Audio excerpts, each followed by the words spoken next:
The crystal chandelier cast diamonds of light across the ballroom floor, but Lily Hart felt none of its warmth.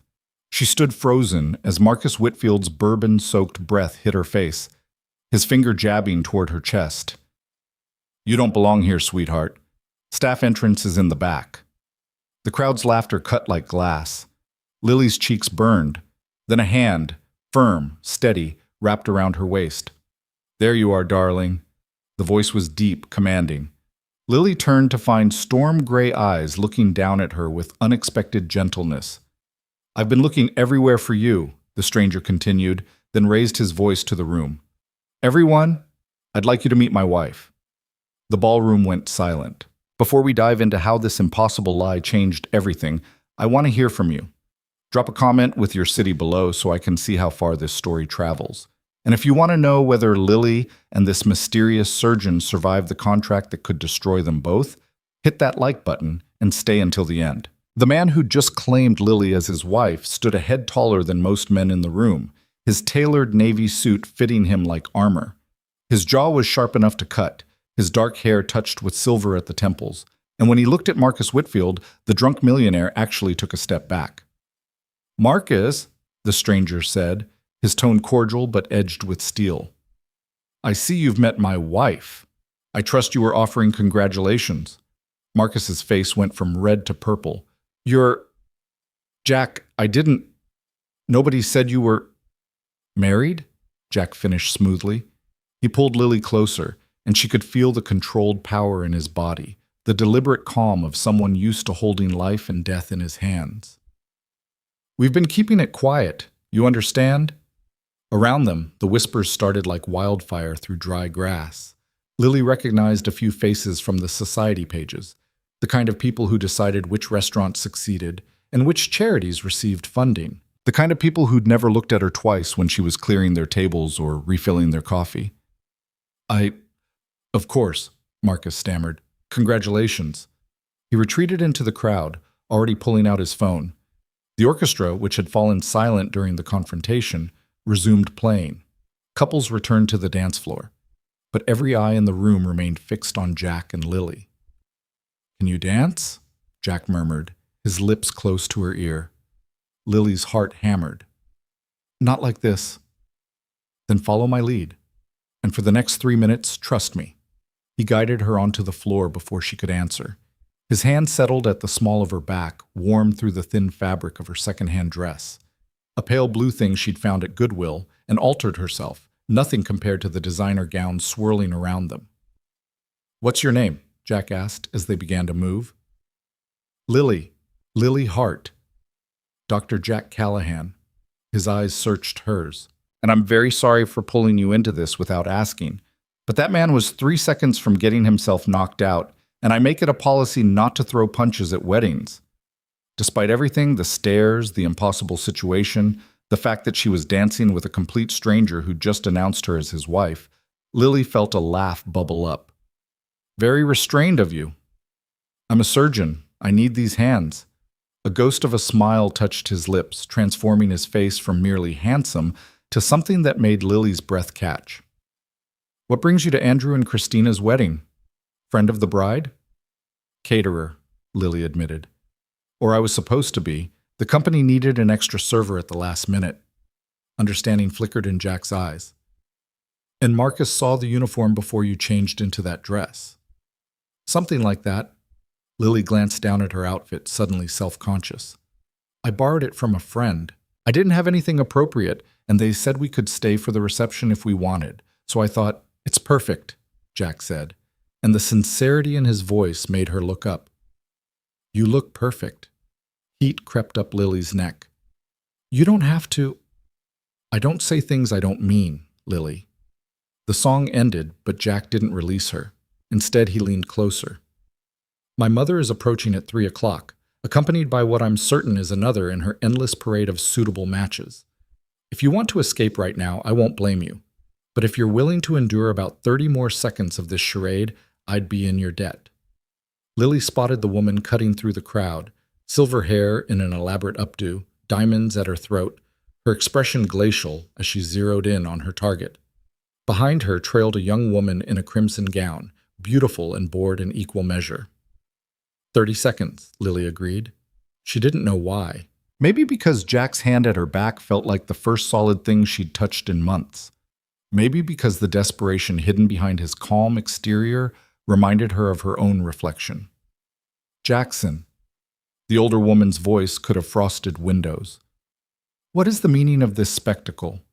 Jack turned, keeping Lily tucked against his side. Mother, Vanessa. How lovely to see you both. Don't be glib with me. Mrs. Callahan's gaze raked over Lily like she was cataloging flaws. Who is this person, and why is half of Chicago under the impression that you married her? Because I did. Jack's voice remained steady, but Lily felt tension coil through his muscles. Lily, this is my mother, Patricia Callahan.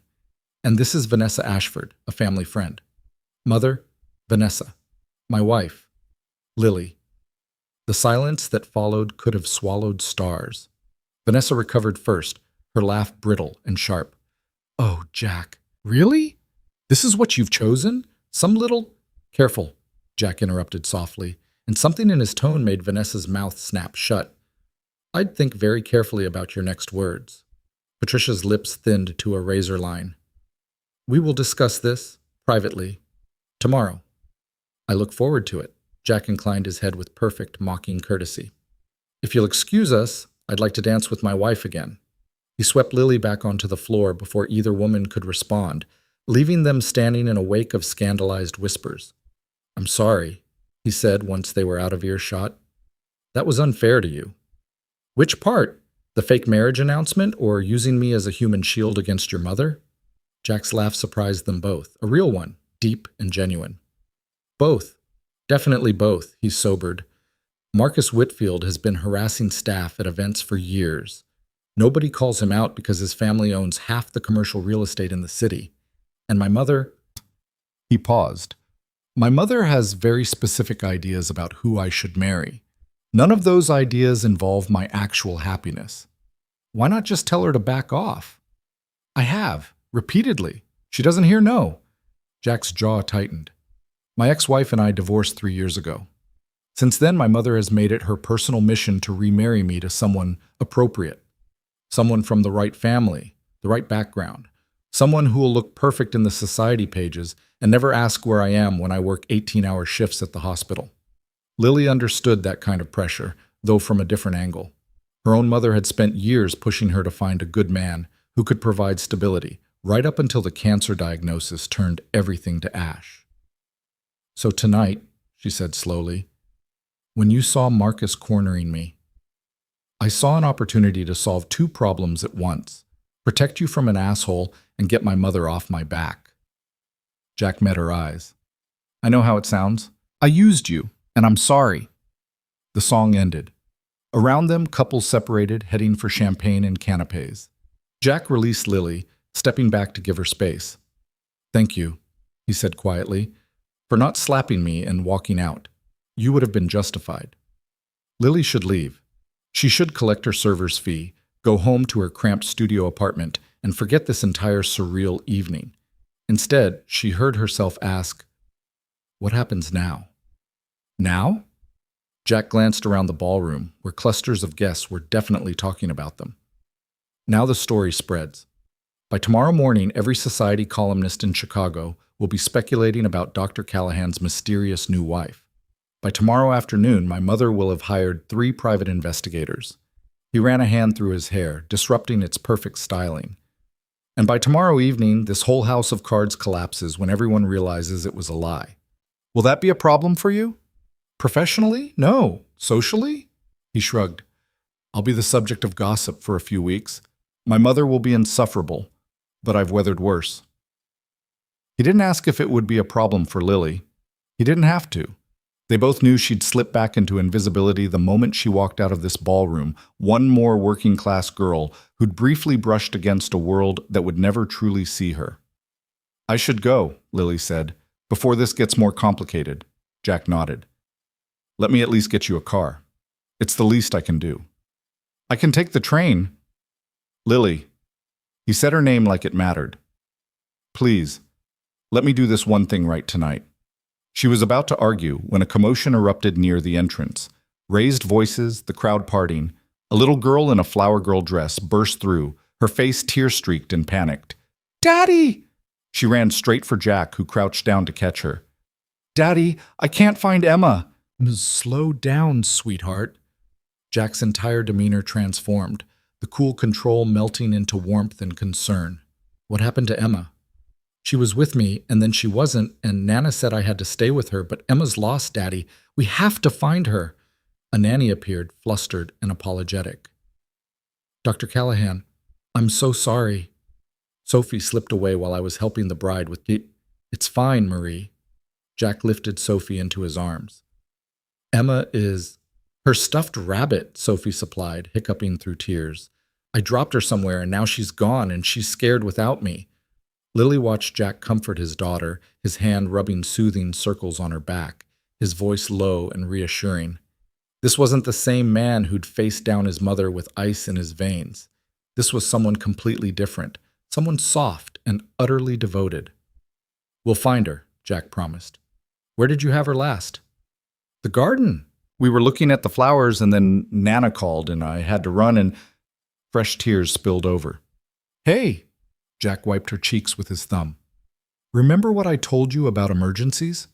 Sophie took a shaky breath. "Stop, breathe, think." "That's my girl. Now think. You were in the garden by the roses, the white ones." Jack set Sophie down, keeping hold of her hand. "Then that's where we'll start." He glanced at Lily, apology written across his face.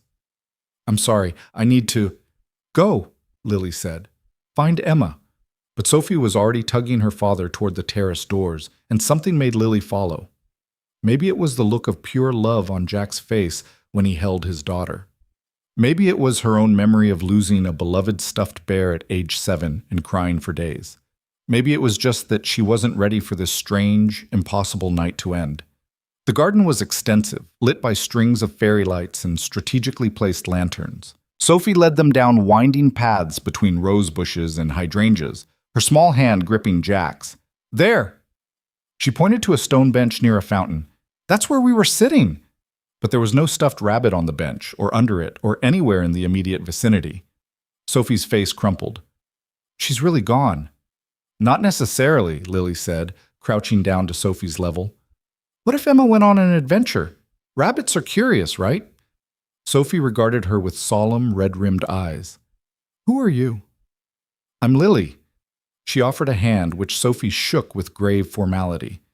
"I'm helping your dad look for Emma." "Are you my new mommy?" The question hit like a physical blow. Jack tensed beside them. "Sophie," he started, but Lily spoke first. "No, sweetheart. I'm just a friend, but I'm very good at finding lost things. Now, if you were a rabbit on an adventure, where would you go?" Sophie considered this seriously. "Maybe the fountain? Emma likes water." They checked the fountain, no rabbit. The flower beds, nothing. Behind the rose trellis, under the catering tables, around the small pond in the far corner of the garden. 20 minutes of searching yielded only muddy hems and grass stains. Jack checked his watch. "Sophie, we might have to accept that Emma..." "Wait!" Lily held up a hand. She'd spotted something wedged in the low branches of an ornamental cherry tree, a flash of gray fur. "Is Emma gray with one floppy ear?" Sophie's gasp was all the answer she needed. Lily reached into the branches, standing on tiptoe to grasp the stuffed rabbit. It was well-loved, one ear slightly shorter than the other, one button eye hanging by a thread. "Emma!" Sophie clutched the toy to her chest like a lifeline. "You found her! You found her!" "She was just climbing," Lily said, brushing leaves from the rabbit's fur. "Exploring." Sophie threw her arms around Lily's legs in a fierce hug. "Thank you, thank you, thank you." Over his daughter's head, Jack's eyes met Lily's. Something passed between them. Gratitude, yes, but also recognition. Understanding. "You're a miracle worker," he said softly. "Just persistent." Marie appeared at the garden entrance, calling for Sophie. "There you are. Your grandmother's looking for you, sweet pea." Sophie's face fell. "But I just got Emma back." "Your grandmother can wait 5 more minutes," Jack said firmly. He lifted Sophie into his arms again. Go with Marie. I'll be up to say goodnight soon. After Sophie and the nanny disappeared inside, Jack turned to Lily. I don't know how to thank you. You don't have to. Sophie lost her mother when she was 2, Jack said abruptly. My ex-wife walked out, decided motherhood wasn't compatible with her lifestyle. Sophie barely remembers her, but she asks about having a mom sometimes, especially when she sees other kids with both parents. He looked at Lily with an intensity that made her breath catch. What you did tonight, rescuing Emma, treating her like she mattered, most people wouldn't have bothered. Most people are idiots then. She's a sweet kid. She is. Jack's smile was soft. She's my whole world. They stood in the garden, fairy lights casting shadows across Jack's face, the sounds of the reception drifting from the ballroom. Lily knew she should leave. This moment felt too intimate, too dangerous, but she couldn't quite make herself move. Lily, Jack said finally, can I ask you something? And I want you to answer honestly. Okay. Why did you let me claim you as my wife tonight? You could have denied it, embarrassed me in front of everyone, but you played along. Why? Lily considered lying, considered making something up about being starstruck or intimidated. But there was something about the way Jack looked at her, really looked like she was a puzzle worth solving, that demanded honesty. Because you looked trapped, she said. When I saw you across that ballroom before Marcus cornered me, I watched you with your mother and that woman in the red dress. And you looked like I feel most days, like the walls are closing in and there's no way out. She met his eyes. I guess I recognized a fellow survivor. Jack was quiet for a long moment. Then, what are you surviving? The question was gentle, but it cracked something open in Lily's chest. Maybe it was the champagne she'd nervously sipped during their dance. Maybe it was exhaustion from working double shifts all week. Maybe it was just that nobody had asked her that question in so long. Nobody had cared to ask. Medical bills, she heard herself say. My mom has stage 4 cancer. We've been fighting it for 2 years. The treatment is working, but the cost... She laughed, but it came out broken. I work 3 jobs. I sold everything worth selling. I'm barely keeping us afloat, and some days I'm so tired I can't remember what it feels like not to be drowning. Jack's expression shifted. Not to pity, which Lily would have hated, but to something that looked like understanding. What kind of cancer? Pancreatic. He winced. That's rough. What's her oncology team? Dr. Morrison at County General. Harold Morrison? Jack nodded slowly. He's good. Conservative in his approach, but good. He paused. I'm sorry you're going through this. It is what it is. It shouldn't be. There was anger in Jack's voice, but not directed at her. Healthcare in this country is criminal. People shouldn't have to choose between saving their family members and financial ruin. Lily shrugged, too worn down to argue. Well, I chose. I'll figure out the rest later. They started walking back toward the ballroom, neither quite ready to end the conversation. Through the French doors, Lily could see the party winding down, guests collecting coats and saying farewells. I should really go, she said, before anyone else decides to interrogate your wife. Let me get you that car at least. Jack, please. He pulled out his phone. My driver is already here. He'll take you anywhere you need to go. No arguments. Lily was too tired to fight. Okay, thank you. They walked through the ballroom together, drawing more stares and whispers. Patricia Callahan tracked their progress with eagle eyes, but Jack ignored her, guiding Lily to the front entrance where a sleek black car waited. This is me, he said as the driver opened the rear door. Lily, I meant what I said earlier about being in your debt. If there's ever anything I can do... You don't owe me anything, Lily interrupted. We both got something out of tonight. You got your mother off your back, at least temporarily. I got to pretend I belonged in that ballroom, just for a little while. Jack's jaw tightened. You did belong. No, I didn't. But it was nice to pretend. She slid into the car, then hesitated. Your daughter is lucky to have you. Don't let anyone make you feel like you need to be anything other than what you are. Before Jack could respond, she gave the driver her address and pulled the door closed. As the car pulled away from the venue, Lily watched Jack's figure shrink in the rear window, standing alone under the entrance lights. She should feel relieved. The bizarre evening was over, and she could return to real life. Instead, she felt hollow, like she'd left something precious behind in that garden. Her phone buzzed. A text from her roommate, Jenna. Mom called. She had a good day. Watched that cooking show she loves and actually ate a full dinner. Lily closed her eyes, fighting tears. Good days were rare now. She had to hold on to them like lifelines. The car wound through Chicago's streets, eventually pulling up in front of her building, a rundown walk-up in a neighborhood where the streetlights were perpetually broken. The driver, an older man with kind eyes, opened her door. Miss, he said gently, Dr. Callahan asked me to make sure you got inside safely. I'm fine, thank you. She climbed the 3 flights to her apartment, her feet aching in the borrowed heels. Inside, Jenna was sprawled on their sagging couch, laptop balanced on her knees. Well, Jenna demanded. How was catering for the rich and famous? Lily kicked off the shoes and collapsed beside her. Complicated. Did you get hit on by some trust fund baby? Please tell me you got hit on. Not exactly. Lily debated how much to say. I may have been accidentally introduced as someone's wife. Jenna's eyes went huge. What? So Lily told her about Marcus, about Jack, about the fake marriage announcement, and the search for Emma. Jenna listened with growing delight and disbelief. Let me get this straight, she said when Lily finished. You got fake married to a hot surgeon who has a cute kid and a psycho mother, and then you just left? What was I supposed to do? Stay and play house? Yes! Jenna threw a pillow at her. Lily, this is like something out of a romance novel. Rich doctor, fake marriage, obvious chemistry. There was no chemistry. You're a terrible liar. Lily pulled a blanket over herself. It doesn't matter. It was one weird night. By tomorrow he'll have forgotten I exist.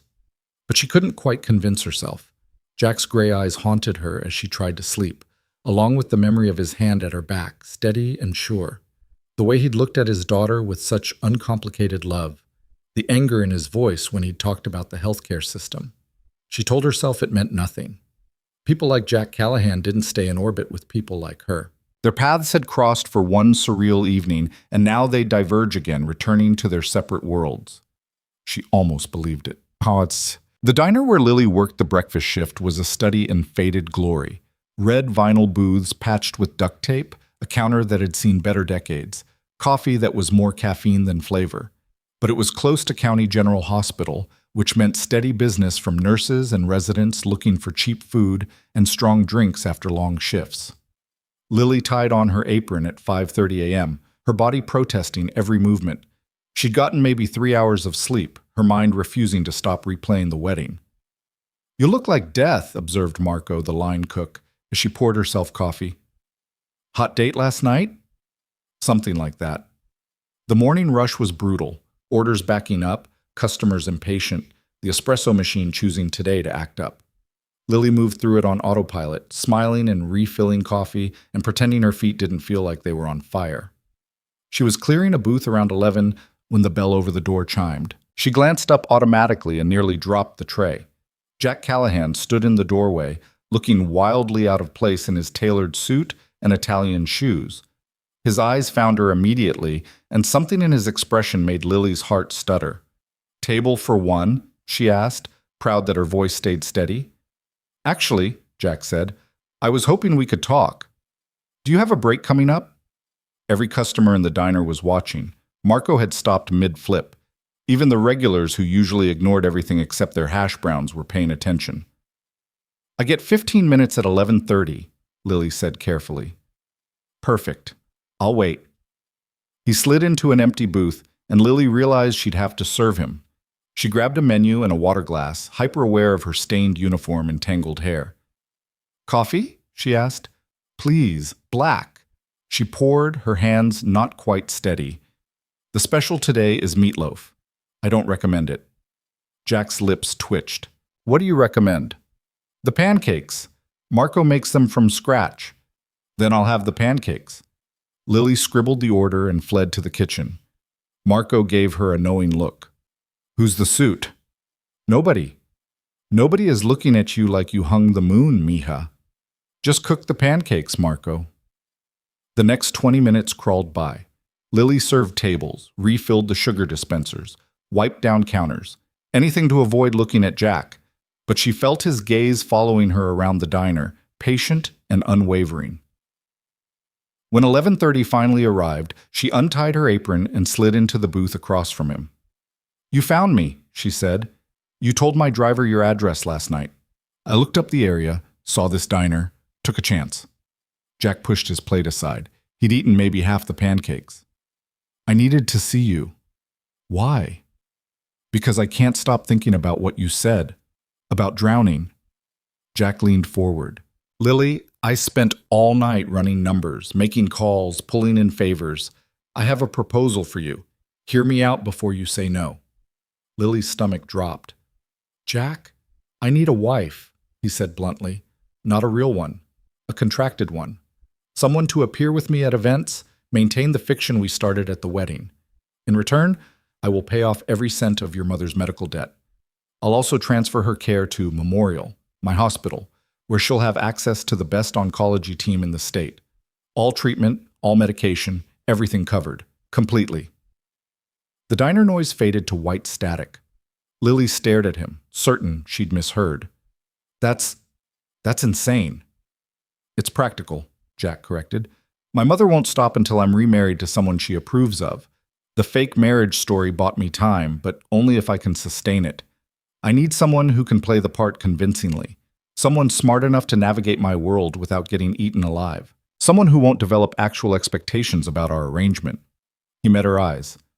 "Someone who needs this as much as I do." "You want to hire me to be your fake wife?" "Yes." "For how long?" 1 year. After that, we'll stage a quiet, amicable divorce. You'll walk away debt-free with a generous settlement. Your mother will have lifetime coverage at Memorial, and I'll have satisfied my mother's demands long enough for her to back off." Lily's mind reeled. "This is crazy. People don't actually do this. People do far crazier things for far less money." Jack pulled a folder from his briefcase and slid it across the table. "I had my lawyer draw up a contract last night. It's all there. The terms, the compensation, the non-disclosure agreements. Take your time. Read it. Have a lawyer review it if you want. I'll cover the legal fees." Lily opened the folder with shaking hands. The contract was thick, dense with legal language. But certain phrases jumped out. $500,000 trust fund upon completion of contract term. Full medical coverage for designated family members in perpetuity. Penalty clauses for breach of confidentiality. "This is too much," she whispered. "It's not enough," Jack said quietly.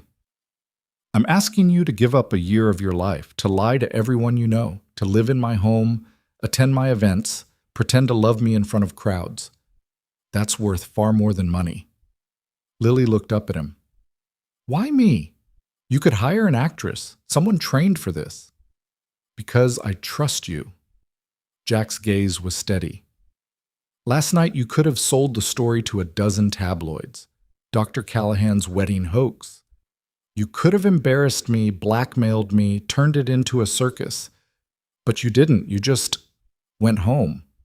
That tells me everything I need to know about your character. You don't know me. I know you work 3 jobs to save your mother. I know you spent your evening off searching for a little girl's stuffed rabbit. I know you understand what it means to survive." He paused. "I know you're drowning, and I'm offering you a lifeline. Take it, please." Lily looked down at the contract, her vision blurring. This was impossible, insane, the kind of thing that only happened in movies or fever dreams. It was also the answer to every prayer she'd been too tired to voice. "I need time," she said, "to think about this." "Of course. Take all the time you need." Jack stood, pulling out his wallet. "I should let you get back to work." "But Lily?" He met her eyes. "I meant what I said last night. You belong anywhere you choose to be. Don't let anyone convince you otherwise." He left $300 on the table, enough to cover a $5 breakfast a dozen times over, and walked out of the diner, leaving Lily alone with a contract that could change everything.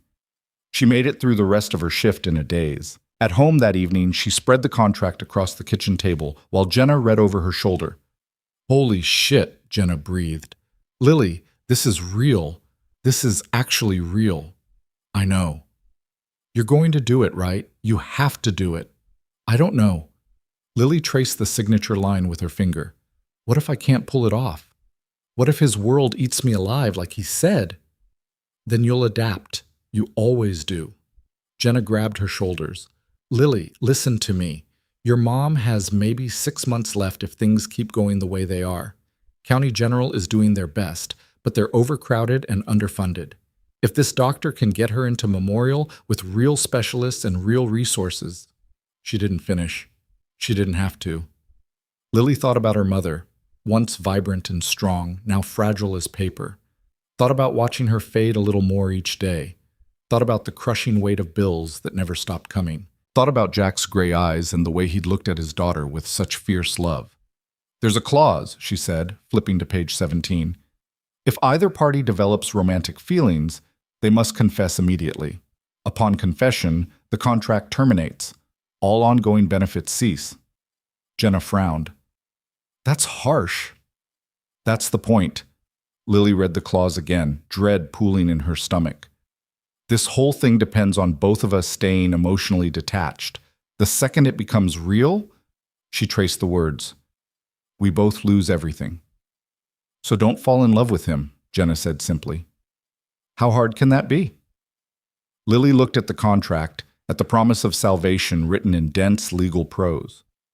At the trap hidden in the fine print, one that could destroy her if she wasn't careful. She thought about Jack's hand at her back, his smile when Sophie hugged him, the anger in his voice when he talked about health care. How hard can it be? She picked up a pen and signed her name before she could talk herself out of it. The next morning, she called the number Jack had written on his business card. He answered on the second ring. Lily. I'll do it, she said. I'll be your wife, for 1 year, under the terms in the contract. The silence on the other end stretched so long she thought the call had dropped. Then, thank you, you have no idea what this means. I think I do. Lily took a breath. When do we start? How soon can you move? And just like that, Lily Hart's ordinary life ended. She packed up her few possessions, quit 2 of her 3 jobs, and said goodbye to her tiny apartment. Jenna cried. Marco gave her a hug and told her to visit sometimes. Her mother, when Lily told her a carefully edited version of the story, just smiled weakly and said she was happy Lily had found someone. The guilt of that lie sat like a stone in Lily's chest. 3 days after signing the contract, a car arrived to take her to Jack's penthouse. The building was in the Gold Coast, all glass and steel and views that made her dizzy. A doorman greeted her by name. An elevator required a key card to access the top floor. The penthouse itself defied description. Floor-to-ceiling windows overlooking Lake Michigan. Furniture that probably cost more than Lily had made in her entire life. Art on the walls that she recognized from museums. It was beautiful and cold and utterly foreign. Jack met her in the foyer, looking tired but determined. Welcome home.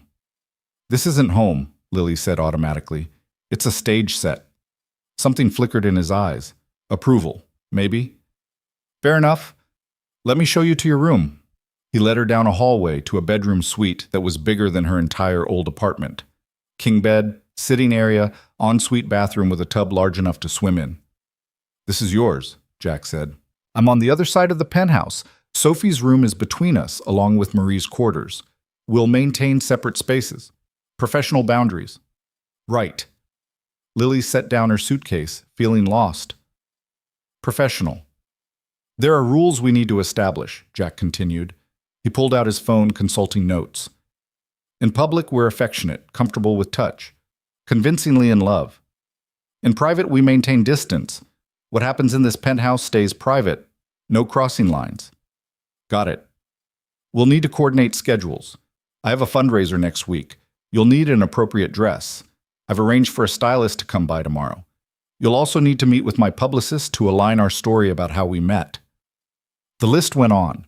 Rules about media interaction, about family events, about maintaining the fiction with everyone except each other. It was overwhelming and cold and nothing like the fairy tale Lily had half expected. Any questions?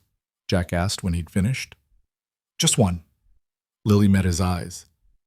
Do you actually want to do this? Or is this just the least worst option? Jack was quiet for a moment.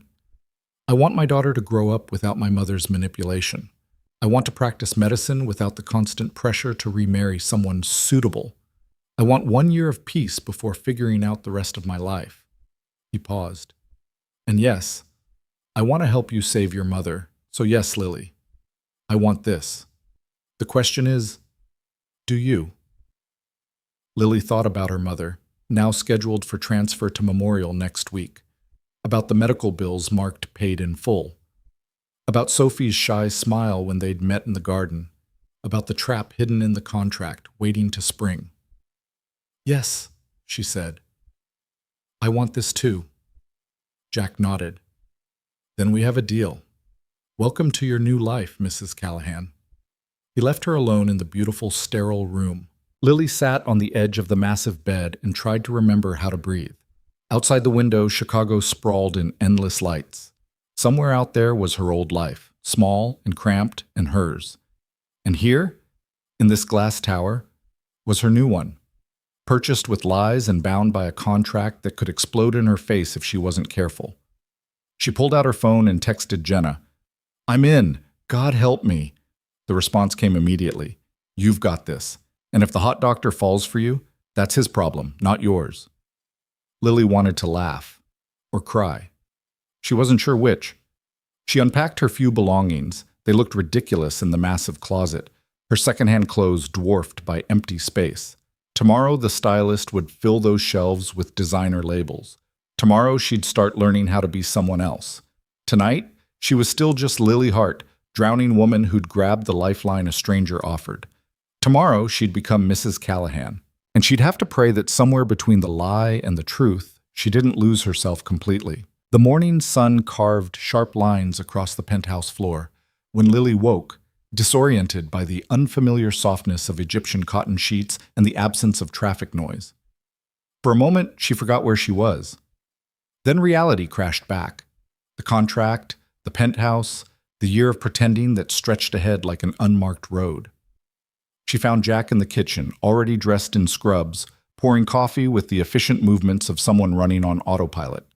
Sophie sat at the counter in pajamas covered with cartoon rabbits, swinging her legs and eating cereal. "Morning," Jack said without looking up. "There's coffee. Help yourself to anything in the fridge." "Thank you." Lily poured a cup, hyper-aware of how domestic this scene appeared. A family having breakfast together. Except they weren't a family. They were business partners playing house. Sophie studied her with frank curiosity. "Are you living here now?" "I am," Lily said carefully, glancing at Jack for guidance. He set down his mug. "Sophie, remember what we talked about? Lily is going to be staying with us for a while. She's very special to me. Like a girlfriend." "Something like that." Sophie considered this, chewing thoughtfully. "Emma likes her. Emma's a good judge of character." Despite the strangeness of everything, Lily smiled. "Well, I'm honored to have Emma's approval." "Daddy has to go to work soon," Sophie announced. "He's always going to work, but Marie says that's because he's important and saves people's lives." Jack's jaw tightened almost imperceptibly. "I do have surgery this morning, but I'll be home for dinner, I promise." "You always promise," Sophie said without accusation. "Just fact." The words hung in the air like an indictment. Jack stood abruptly, draining his coffee. "I need to go. Marie will be here in 20 minutes. Lily, the stylist arrives at 10. My credit card is on the counter. Use it for anything you need." He kissed Sophie's forehead, nodded at Lily, and disappeared into the elevator. The silence he left behind felt heavy.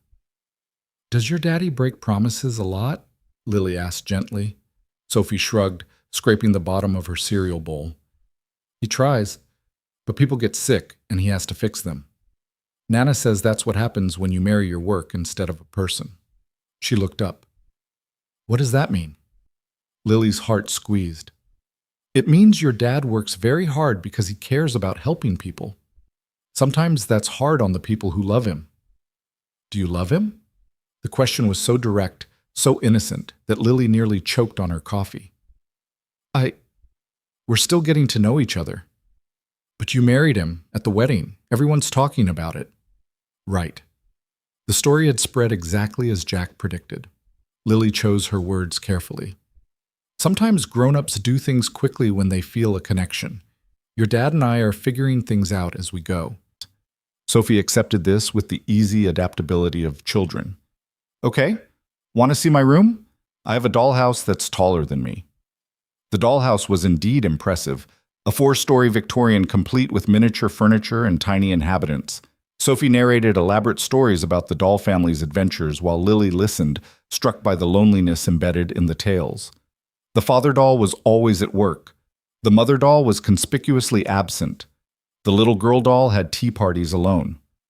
Marie arrived and whisked Sophie off to school, leaving Lily alone in the vast penthouse. She wandered through rooms that felt more like museum exhibits than living spaces. The only room with any real personality was Sophie's, cluttered with toys and books and drawings taped to the walls. The stylist arrived at 10 sharp with an assistant and enough garment bags to outfit a small army. Her name was Adriana, and she assessed Lily with the cool efficiency of a general planning a campaign. Dr. Callahan briefed me on the events you'll need to attend, Adriana said, pulling out a tablet. Fundraisers, hospital galas, society dinners. You'll need cocktail dresses, evening gowns, appropriate day wear, accessories. She circled Lily slowly. Size 4, yes? Good bone structure. We can work with this. Being discussed like a mannequin should have been insulting, but Lily was too overwhelmed to care. For the next 3 hours, she tried on clothes that cost more than her monthly rent used to, standing on a platform while Adriana pinned and tucked and made notes. The fundraiser next week is critical, Adriana said, holding up a midnight blue gown that shimmered like water. First official appearance as Dr. Callahan's wife. Everyone will be watching. This dress makes a statement. Elegant, confident, but not trying too hard. Lily looked at her reflection in the mirror. The woman staring back was a stranger, polished and expensive and utterly foreign. I don't know if I can do this, she whispered. Adriana's expression softened slightly. You'd be surprised what you can do when you have no choice. Trust the clothes. They'll do half the work for you. After the stylist left, Lily collapsed on the couch, exhausted from being poked and prodded and transformed. Her phone buzzed, a text from an unknown number. This is Rebecca Chen, Dr. Callahan's publicist. We need to meet tomorrow to coordinate your story, 10 a.m. at my office. Address below. Please be punctual. Lily stared at the message, anxiety crawling up her spine. She'd signed up for this. She'd agreed to the rules. But the reality of maintaining an elaborate lie to professional spin doctors made her stomach turn. She spent the rest of the day exploring the penthouse, trying to make sense of her new prison, because that's what it felt like, despite the luxury. A beautiful cage she'd locked herself into. She found Jack's home office, all dark wood and medical journals. His bedroom door was closed, and she didn't dare open it. The boundaries were clear. Sophie came home from school full of chatter about a science project on butterflies. Marie started dinner, something elaborate that filled the penthouse with the smell of garlic and herbs. And through it all, Lily felt like an actress who'd wandered onto stage without learning her lines. Jack returned at 7, looking gray with exhaustion. Sorry, surgery ran long. It's fine, Lily said, though she'd been the one fielding Sophie's disappointed questions for the past hour. They sat down to dinner, the 4 of them around a table built for 12. Sophie dominated the conversation, telling Jack about her day in breathless detail. He listened with genuine attention, asking questions and laughing at her jokes. And Lily saw again that transformation from controlled surgeon to devoted father. After Sophie went to bed, Jack poured himself 2 fingers of scotch and stood at the window, staring out at the city lights. You met with Adriana, he said. Not a question. Yes, she's thorough. She's the best. You'll need to be perfect next week. My mother will be there, watching, looking for cracks. Lily joined him at the window, keeping a careful distance between them. What happens if she finds them? Then she'll know this is a sham, and she'll do everything in her power to destroy it. Jack took a drink. My mother doesn't bluff, Lily. If she decides you're not suitable, she'll dig into your background until she finds something to use against you. She'll make your life hell. Good thing I don't have any skeletons then. Everyone has skeletons. The question is whether they're buried deep enough. He turned to look at her. I need to know now. Is there anything in your past that could blow up in our faces? Anything she could use? Lily thought about her ordinary, unremarkable life. I'm probably the most boring person you've ever met. No criminal record, no scandals, just a working-class girl who got dealt a bad hand with her mom's illness. Working class isn't a liability in my book, but my mother will see it differently. Jack's expression was grim. She'll bring up your education, your work history, your family background. She'll imply you're a gold digger. Can you handle that? I've handled worse than rich people's opinions. This isn't just opinions. This is character assassination. And it won't just be my mother. The entire social circuit will be dissecting you, judging you, waiting for you to fail. He paused. I should have warned you more clearly. This isn't going to be easy. I didn't think it would be. Lily met his eyes. But I signed the contract. I made a commitment. I don't back down from commitments. Something shifted in Jack's expression. Respect, maybe. Neither do I. Which is why we need to get our story straight before you meet with Rebecca tomorrow. Sit. Let's go through this. They settled at opposite ends of the massive couch, and Jack pulled out his tablet. Rebecca will ask how we met. We're sticking close to the truth. We met at Andrew and Christina's wedding. I was immediately drawn to you. You felt the same. We spent the evening together and realized we had a connection. And we got married that night? Lily asked skeptically. No, we announced our marriage that night, but we'd actually gotten married 3 weeks earlier. Quiet ceremony, just the two of us, because we didn't want the circus of a society wedding. Lily tried to absorb this. Why would we do that? Because we're both private people who value substance over spectacle. Because we knew my mother would turn it into a production. Because when you know, you know.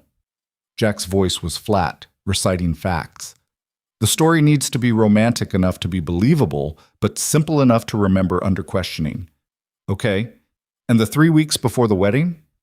We met at the hospital. You were visiting a friend. We struck up a conversation in the cafeteria. I asked you to coffee. Things developed quickly from there. It was plausible. Tidy. The kind of story that would satisfy curiosity without inviting too many follow-up questions. They spent the next 2 hours hammering out details. Their first date, a quiet dinner in Little Italy. Their first kiss, in the rain after a movie, because apparently Jack's mother was a romantic, and that detail would appeal to her. The moment Jack proposed, overlooking the lake at sunset, traditional and safe. What about Sophie? Lily asked. When did I meet her? Jack's expression tightened. After we'd been dating for 2 weeks. I don't introduce Sophie to anyone I'm not serious about. You and she hit it off immediately. You treated her like a person, not an obstacle. That's when I knew I wanted to marry you. The lie was so close to their actual first meeting that it made Lily's chest ache. And your mother? How did she react when you told her? She didn't. We didn't tell her until the wedding announcement. She was furious, of course, felt excluded. But by then it was done, and she had no choice but to accept it. She doesn't seem like someone who accepts things. She doesn't, which is why the charade needs to be flawless. Jack stood, pacing. The fundraiser next week is the test. If we can convince the room we're genuinely in love, we buy ourselves time. If we can't... He didn't finish. Lily watched him move, restless energy barely contained. Can I ask you something? And I want an honest answer. That's the deal. Why are you really doing this? The truth, not the company line about getting your mother off your back. Jack stopped pacing. For a long moment, he just looked at her, and Lily saw exhaustion carved into every line of his face. Because I'm tired, he said finally.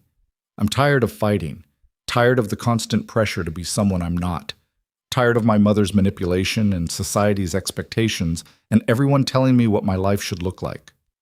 He ran a hand through his hair. I loved my ex-wife, really loved her. And when she left, when she walked away from Sophie without looking back, it broke something in me. I swore I'd never be that vulnerable again, never let someone have that kind of power over me. So this is about control. This is about survival. 1 year with clear boundaries and no emotional risk. After that, I'll have satisfied my mother's demands and can go back to my life. No harm, no foul.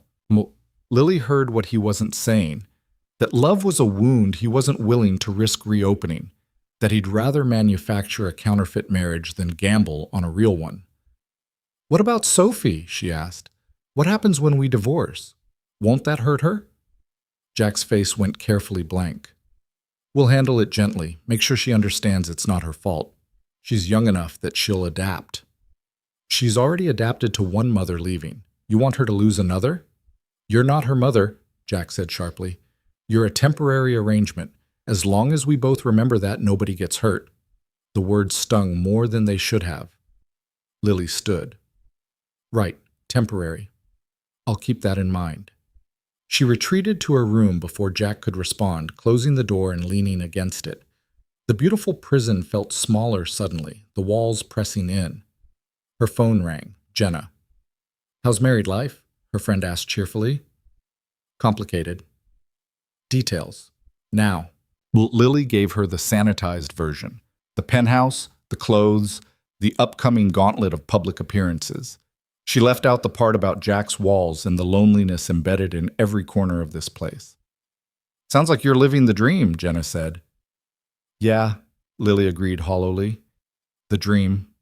After they hung up, Lily changed into pajamas and climbed into the enormous bed. Through the walls, she could hear Jack moving around in his office, the soft click of a keyboard. Working, always working. She thought about Sophie's stories of the father doll who was never home, about Jack's confession that he was tired, about the contract clause that loomed over everything like a sword waiting to drop. "Don't fall in love, keep it professional. 1 year and out." How hard could it be? The meeting with Rebecca Chen was every bit as brutal as Lily feared. The publicist was a razor-sharp woman in her 40s who missed nothing and suffered no nonsense. "Tell me how you met," Rebecca said, fingers poised over her laptop. Lily recited the story she'd memorized. Rebecca listened without expression, occasionally typing notes. "And you work where?" "I was working at Mason's Diner. I've taken some time off." "To do what?" "To adjust to being married?" Rebecca's look was withering. "You need a better answer than that. Society wives don't just sit at home. They volunteer. They patronize the arts. They have causes." She made a note. "I'll set up some introductions. Children's Hospital Charity Board, Art Museum Auxiliary. You'll need to choose at least 2. Lily's head spun. "I don't know anything about running charities." "You'll learn. The alternative is looking like a gold digger who married a wealthy doctor for his money." Rebecca's smile was sharp. "We're building a narrative here, Lily. Dr. Callahan's wife is educated, engaged, and genuinely committed to making a difference. She's not some struggling waitress who landed a rich husband. But I was a struggling waitress. Was being the operative word. Now you're Mrs. Dr. Callahan, and that comes with responsibilities." Rebecca leaned forward. "I need you to understand something. The vultures are already circling. You came out of nowhere, married one of Chicago's most eligible bachelors, and nobody knows anything about you. That makes you fascinating and suspicious in equal measure. My job is to make you boring in the best possible way, so established and appropriate that people lose interest. How do I do that? By being perfect. Every public appearance, every charity event, every casual lunch where someone might have a camera, you smile, you're gracious, you defer to your husband in mixed company but show enough spine in private that people don't think you're a doormat." Rebecca pulled up photos on her laptop. "These are the women you're competing with, or rather, the women you need to match. Note the posture, the expressions, the way they interact with their husbands." The photos showed glossy, perfect couples at various events. The wives all had a similar quality: poised without being cold, beautiful without being threatening, present without demanding attention. "I can't be them," Lily said. "You don't have to be them. You have to be you, but the best version. The version that makes sense next to Jack Callahan." Rebecca closed the laptop. "You have 1 week to prepare for the fundraiser. I've arranged for a media coach to work with you on interview techniques. You'll also meet with Jack's attorney to review what you can and cannot say in public. Any questions?" "What if I mess up?" "Then I fix it. That's my job. Your job is not to make my job harder than it needs to be." Rebecca's expression softened slightly. "Look, I know this is overwhelming, but Jack chose you for a reason. Try to have a little faith in his judgment. If only Rebecca knew the real reason Jack had chosen her, desperation and convenience wrapped in a legally binding contract. The next few days were a blur of preparation. The media coach, a pleasant woman named Susan, drilled Lily on maintaining composure under questioning, pivoting away from uncomfortable topics, and projecting confidence without arrogance. "Remember," Susan said, "you're not on trial. You're simply sharing your joy at finding love. Keep it simple, keep it positive, and never ever let them see you sweat." Jack's attorney, a severe man named Martin, reviewed what Lily could legally discuss about the marriage. "The prenuptial agreement is nobody's business," he said firmly. "If anyone asks about finances, you simply say that you and Dr. Callahan have a private understanding and you're comfortable with the arrangement. Do not elaborate."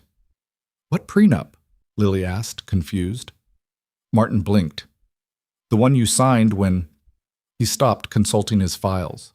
"I was told there was a standard prenuptial agreement. There wasn't, just the contract about the arrangement." Martin made a note, his expression troubled. "I'll speak with Dr. Callahan about that. In the meantime, if the topic comes up, redirect. Do not confirm or deny anything." It was only when Martin left that Lily realized the implications. Jack had hired her to play a role, but he hadn't protected his assets the way he would have with a real marriage. Whether that was oversight or trust, she couldn't say. The days ticked down to the fundraiser. Sophie remained blissfully unaware of the tension, chattering about her butterfly project and teaching Lily to play elaborate card games. Marie maintained professional distance, though Lily sometimes caught the older woman watching her with something like sympathy. And Jack? Jack was everywhere and nowhere. Present for dinners, attentive to Sophie, but maintaining careful distance from Lily. They'd have stilted conversations about logistics, what time they needed to leave for the fundraiser, what the schedule would be, who would be in attendance. But nothing personal, nothing real. The night before the fundraiser, Lily couldn't sleep.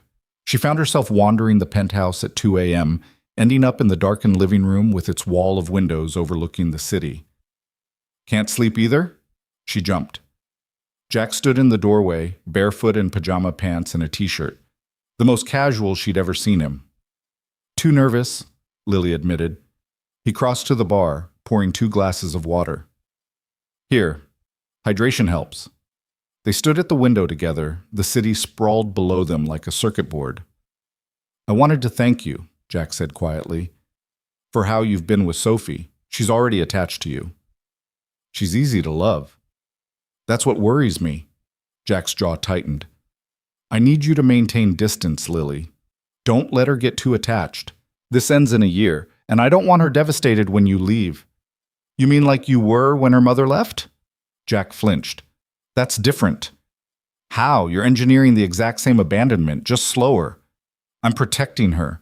There's a difference between a temporary arrangement with clear boundaries and—" He stopped. "This isn't up for debate. I need you to be more careful." Anger flared in Lily's chest. "You hired me to play your wife. That includes being present in Sophie's life. You can't have it both ways, convincing in public but invisible in private." "I can if you follow the boundaries we agreed on." "The boundaries we agreed on are making your daughter feel like she has a mother figure who cares about her. What am I supposed to do? Ignore her? Treat her like a stranger?"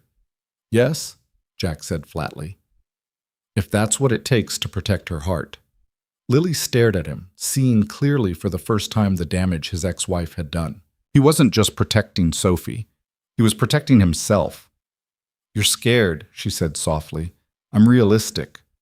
You're terrified of getting attached, of letting anyone matter, of the possibility that something real might grow here." Lily took a step closer. "Jack, your ex-wife leaving doesn't mean everyone will." "No," he agreed. "Just the ones I let myself care about." The raw honesty of it stopped Lily cold. She wanted to argue, to tell him he was wrong, that love didn't have to mean destruction, but the words died in her throat because she'd signed a contract that proved his point. The second either of them caught feelings, everything ended. "The fundraiser is tomorrow," Jack said, his voice controlled again. "We need to present a united front. Can you do that?" "Yes." "Good." He set down his glass. "Get some sleep, Lily. Tomorrow's going to be a long day." He disappeared back into the dark hallway, leaving Lily alone with the city lights and a growing certainty that she'd made a terrible mistake. Not in signing the contract, but in believing she could spend a year in close quarters with Jack Callahan and walk away unscathed. The dress Adriana had chosen fit like it was made for Lily's body. Midnight blue silk that pooled at her feet, a neckline that was elegant without being provocative, and a back that dipped low enough to make a statement. Adriana's team had arrived at 4 to handle hair and makeup, an elaborate updo, subtle jewelry that probably cost more than Lily's car used to be worth, and makeup that made her look like a more polished version of herself. When she emerged from her room at 6, Jack was waiting in the foyer. He wore a tuxedo like he'd been born in one, every line sharp and perfect. His eyes widened slightly when he saw her. "You look—" He stopped, started again. "Stunning. You look stunning." Heat crept up Lily's neck. Adriana's work. "No, you." Jack offered his arm. "Ready?" Not even remotely. His smile was brief but genuine. "Good. That'll keep you sharp." The fundraiser was at the Drake Hotel, in a ballroom that dripped with old money and older grudges. They arrived fashionably late, Rebecca's instructions, and the moment they stepped through the doors, every head turned. Jack's hand settled at the small of Lily's back, warm and steady. "Showtime," he murmured, and the performance began. They moved through the ballroom like dancers executing choreography they'd practiced for years instead of days. Jack introduced Lily to colleagues and donors, his hand never leaving her back, his body language screaming possession and pride. And Lily played her part, smiling warmly, asking intelligent questions about cardiothoracic procedures and hospital expansions, laughing at jokes that weren't particularly funny. "You're a natural," Jack murmured as they moved between conversations. "I'm impressed. I'm terrified. It doesn't show." His fingers spread slightly against her spine, and Lily felt the heat of his touch through the thin silk. "Just keep doing exactly what you're doing."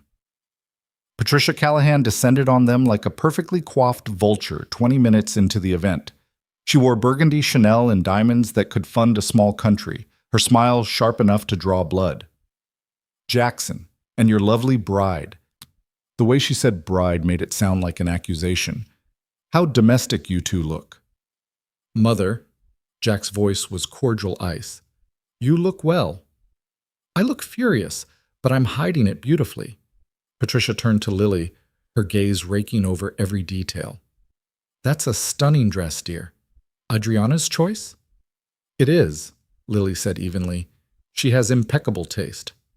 And your background is in—" Here it was, the opening salvo.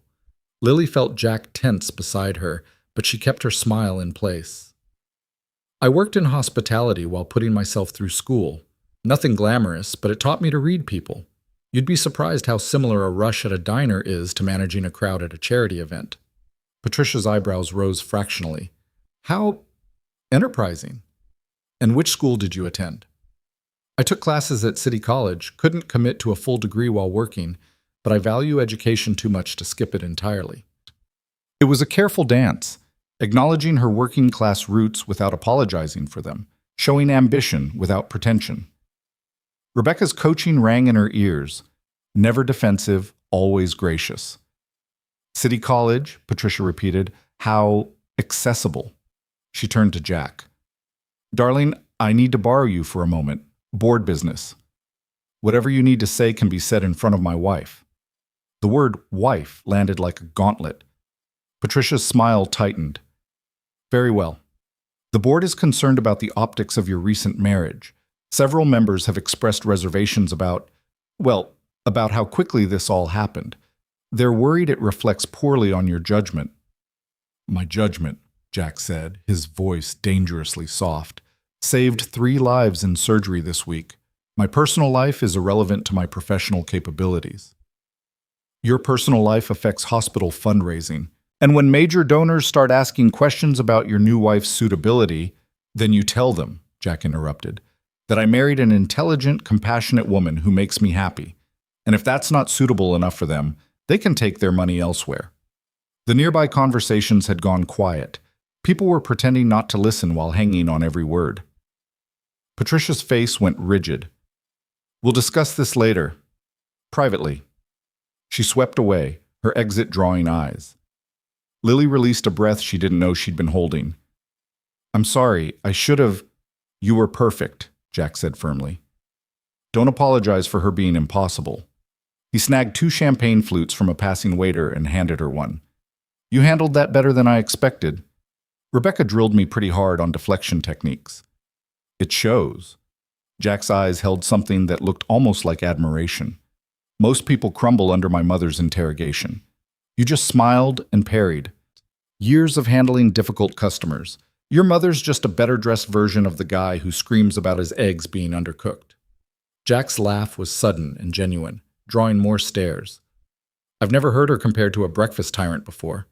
It's disturbingly accurate. For a moment, the performance felt less like acting. Jack's hand was still at her back, but now his thumb traced absent circles against her spine. His eyes were warm when he looked at her, his smile real. And Lily felt something dangerous unfurl in her chest, something that had no place in a contract marriage. She stepped back slightly, breaking the contact. We should probably mingle. Isn't that what we're here for? Something flickered in Jack's expression, disappointment maybe, but he nodded. Right, there's a cardiologist I need to introduce you to. He's a pompous ass, but he's also our biggest donor. They worked the room methodically. Doctor. Winston Chen, the pompous cardiologist, lectured Lily about the importance of innovation in cardiac care, while Jack's jaw tightened at the condescension in his tone. Margaret Foster, chairwoman of the hospital auxiliary, grilled her about volunteer experience and seemed pleasantly surprised when Lily mentioned her interest in patient advocacy. Harold Morrison, her mother's oncologist, recognized her and expressed genuine pleasure at seeing her doing well. Your mother's transfer to Memorial went smoothly, Dr. Morrison said quietly. The team there is excellent. She's in good hands. Lily's throat tightened. Thank you for everything you did at County General. I wish I could have done more. He glanced at Jack. You've married a good man, Mrs. Callahan. He went to considerable lengths to ensure your mother's care. After Dr. Morrison moved on, Lily turned to Jack. Considerable lengths? I called in some favors, made sure she got the best team. It's what anyone would do. It's not what anyone would do. It's what you did. Lily touched his arm lightly. Thank you. I know I signed a contract, but thank you. Jack looked down at where her hand rested on his sleeve, something unreadable in his eyes. You're welcome. The moment stretched, electric and dangerous. Then someone called Jack's name and the spell broke. Dinner was a formal affair, assigned seating that put Jack and Lily at a table with hospital board members and their spouses. The conversations revolved around medical advancements, fundraising goals, and thinly veiled gossip about other attendees. Lily navigated it carefully, contributing when appropriate but mostly observing the complex social dynamics at play. Across the table, a woman named Diane Hartley kept shooting Lily's speculative looks. Finally, over dessert, she leaned forward. You must tell us, Mrs. Callahan, how did you really meet Jack? The story about the hospital cafeteria is charming, but it seems so ordinary for such an extraordinary match. The table went quiet. Jack's hand found Lily's under the tablecloth, squeezing once in warning or encouragement. That's what made it special, Lily said, injecting warmth into her voice. I'd spent the morning visiting a friend on the oncology floor. I was emotionally wrung out, probably looked like a disaster, and I ducked into the cafeteria for terrible coffee and a moment to breathe. Jack was there on his break, looking just as exhausted. We ended up sitting at the same table because the place was packed, started talking, and she glanced at Jack, and the look he gave her back was so convincing it made her pulse skip. And I realized I'd found someone who understood what it meant to care too much about saving people. It was close enough to the truth to feel genuine. Diane looked satisfied, her suspicions apparently soothed. How romantic, she cooed. And the wedding was quite sudden? When you know, Jack said smoothly, echoing the line they'd rehearsed. We saw no reason to wait. No reason except your mother, someone muttered, followed by nervous laughter. Jack's smile was sharp. My mother has very strong opinions about everything. I've learned to make my own choices regardless. The conversation shifted to safer topics, but Lily felt the weight of scrutiny throughout the meal. Every gesture was analyzed, every interaction weighed for authenticity. By the time dinner ended and dancing began, her face hurt from smiling. "You need a break," Jack said, reading her expression. "Let's get some air." He guided her through the French doors onto a terrace overlooking the lake. The October night was cool, the city lights reflecting on dark water. Lily breathed in the crisp air, feeling her shoulders drop from around her ears. "That was brutal," she admitted. "You were flawless." Even Diane Hartley bought it, and she's convinced everyone's marriage is a sham except her own. Is hers a sham? Spectacularly. Her husband has a mistress in New York and an illegitimate son in Boston, but they maintain appearances because that's what their world requires. Jack leaned against the balustrade, his tuxedo jacket open. "Welcome to high society, where everyone's lying about something." "That's bleak." "That's reality." He looked out at the water. "You asked me once why I'm really doing this. The truth is, I'm tired of pretending my life is something it's not. At least with our arrangement, I'm being honest about the dishonesty. It's almost refreshing." Lily studied his profile, the strong jaw, the lines of exhaustion around his eyes, the sadness he carried like a second skin. "What was she like?" "Your ex-wife." Jack was quiet for so long Lily thought he wouldn't answer. Then, "Brilliant, beautiful, ambitious. We met in medical school. She was studying to be a surgeon too. We fell hard and fast, got married young, thought we'd build an empire together." His laugh was bitter. "Then Sophie came along, unplanned, and suddenly Victoria had to choose between her career and motherhood. She chose the career. She left you with a baby. She left me with a 2-year-old and divorce papers. Said she wasn't cut out for domestic life, that she'd sacrificed enough of her potential." Jack's hands tightened on the stone. "The worst part? I understood. Medicine is all-consuming. It demands everything. She made the logical choice for her career. But it destroyed Sophie. Sophie was too young to understand. She just knew Mommy was gone." Jack's voice cracked slightly. "I swore I'd never put her through that again. Never bring someone into her life who might leave." "So you engineered a relationship designed to end. That way the leaving is controlled." "Exactly." He turned to face her. "You think I'm a coward?" "I think you're terrified of being hurt again. There's a difference." Lily moved closer, the cool air raising goosebumps on her bare arms. "But Jack, you're not protecting Sophie by keeping people at arm's length. You're teaching her that love is temporary and people always leave." "People do always leave. Not always, just the ones who weren't meant to stay." Lily wrapped her arms around herself. "My dad left when I was 8. Walked out one morning and never came back. For years I thought everyone would leave eventually. That love had an expiration date, but then I watched my mom fight cancer with everything she had, and she never left me. Not once, even when it would have been easier to give up." Jack shrugged off his jacket and draped it over her shoulders. The gesture was automatic, chivalrous, and it made Lily's heart clench. "Your mother sounds remarkable," he said. "She is, and she taught me that the people worth keeping fight to stay. Your ex-wife didn't fight. That says something about her, not about you." Jack looked at her, really looked, and Lily felt the air between them charge with something electric.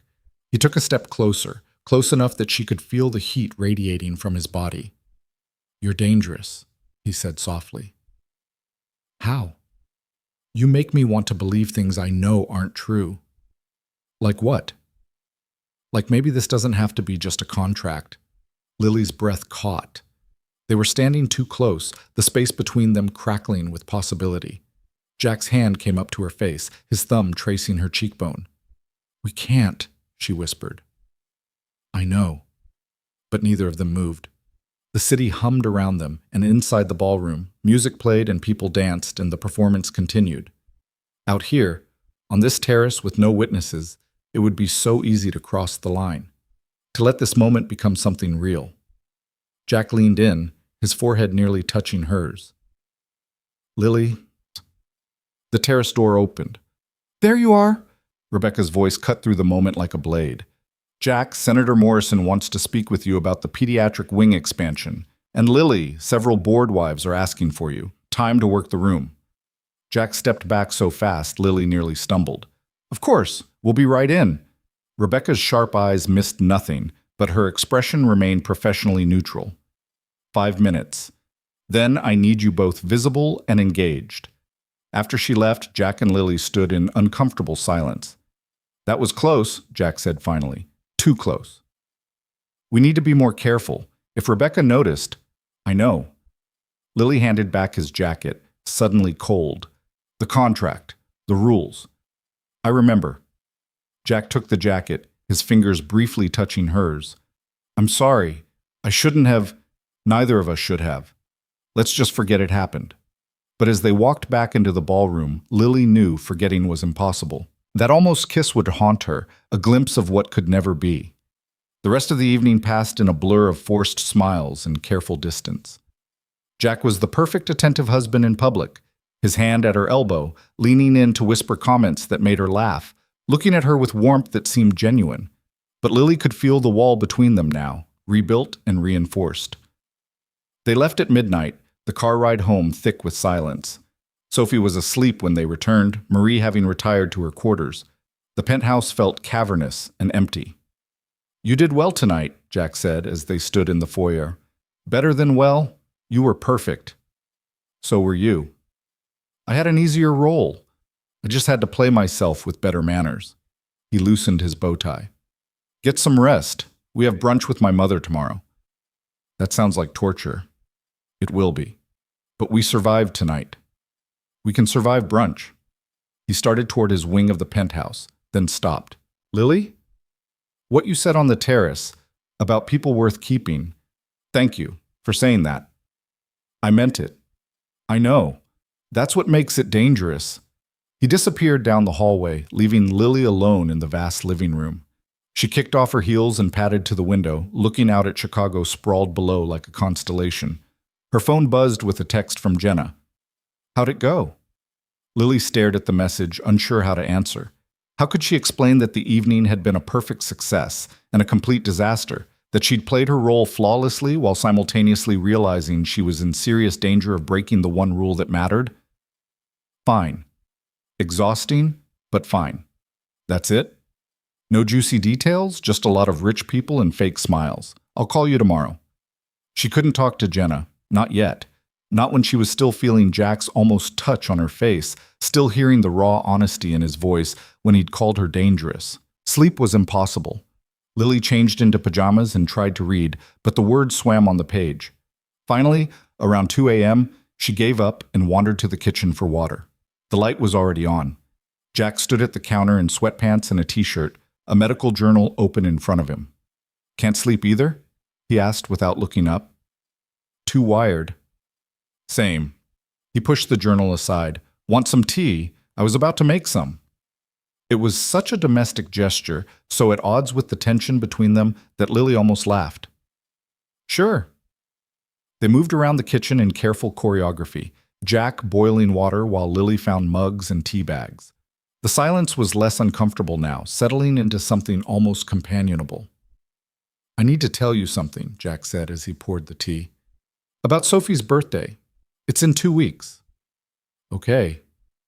She wants a party. Nothing huge, just some friends from school and their parents, but she asked if you'd help plan it. He handed Lily a mug. I told her I'd ask you first. If it's too much, I'd love to help, Lily interrupted. What does she want? A theme? Butterflies, apparently. She's obsessed with them since the school project. Jack's smile was soft. She drew up a guest list and everything. Even specified the cake flavor. Chocolate? Vanilla with strawberry filling. She has specific tastes. They sat at the counter, steam rising from their mugs. And for a few minutes, they weren't contract partners or fake spouses. They were just two exhausted people sharing tea in the middle of the night. Can I ask you something? Lily said. And you can tell me it's none of my business. Go ahead. Why medicine? What made you want to be a surgeon? Jack wrapped his hands around his mug, considering. My younger brother had a heart defect, congenital. The doctor said he wouldn't make it to his 10th birthday without surgery. I was 12, terrified of losing him. The surgeon who operated, Dr. Sarah Chen, she's retired now. She was like magic. 6 hours in the OR, and when she came out, she told my parents Nathan would be fine. And he was. Jack's expression was distant. I watched him recover, watched him go from nearly dying to running around like any other kid. And I thought, if I could do that, if I could give families back their people, then nothing else would matter. Where's Nathan now? Seattle. He's a software engineer, married with twins, sends me photos constantly.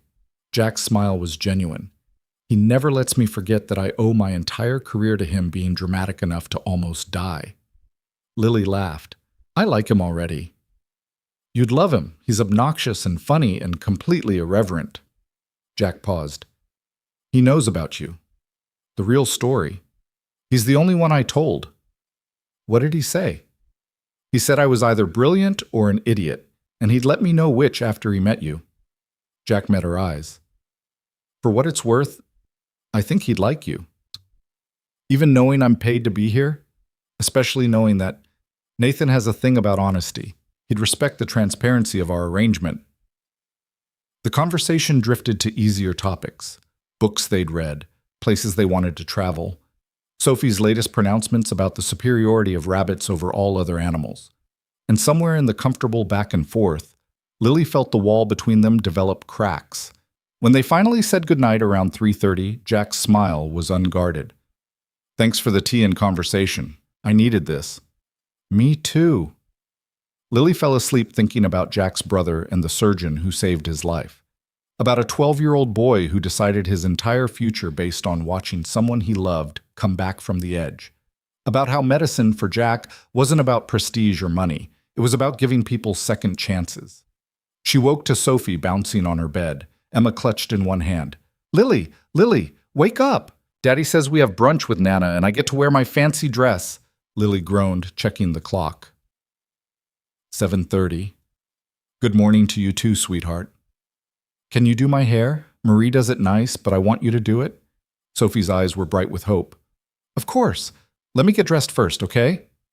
Sophie bounded off, and Lily dragged herself to the shower. Brunch with Patricia Callahan.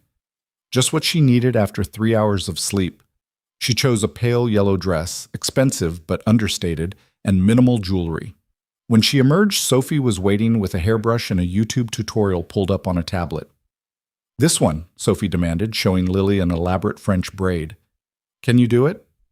Lily had exactly zero experience with fancy hairstyles, but Sophie's hopeful expression made refusing impossible. I can try. 20 minutes and 3 false starts later, Sophie had a somewhat lopsided but serviceable braid. She examined herself in the mirror with grave seriousness. It's perfect, she declared. You're really good at this. I'm really lucky you're forgiving, Lily corrected, but warmth bloomed in her chest. Jack appeared in the doorway, already dressed in slacks and a button-down. His eyes softened when he saw them together. Don't you both look beautiful, he said. Sophie preened. Lily did my hair. I can see that. She did an excellent job. Jack's gaze lingered on Lily. Ready for the lion's den? As I'll ever be. Brunch was at the Metropolitan Club, all dark wood and old money. Patricia presided over a corner table like a queen holding court, her expression glacial when they arrived. You're late, she said by way of greeting. We're exactly on time, Jack corrected, checking his watch. Hello, Mother. Patricia's attention fixed on Sophie.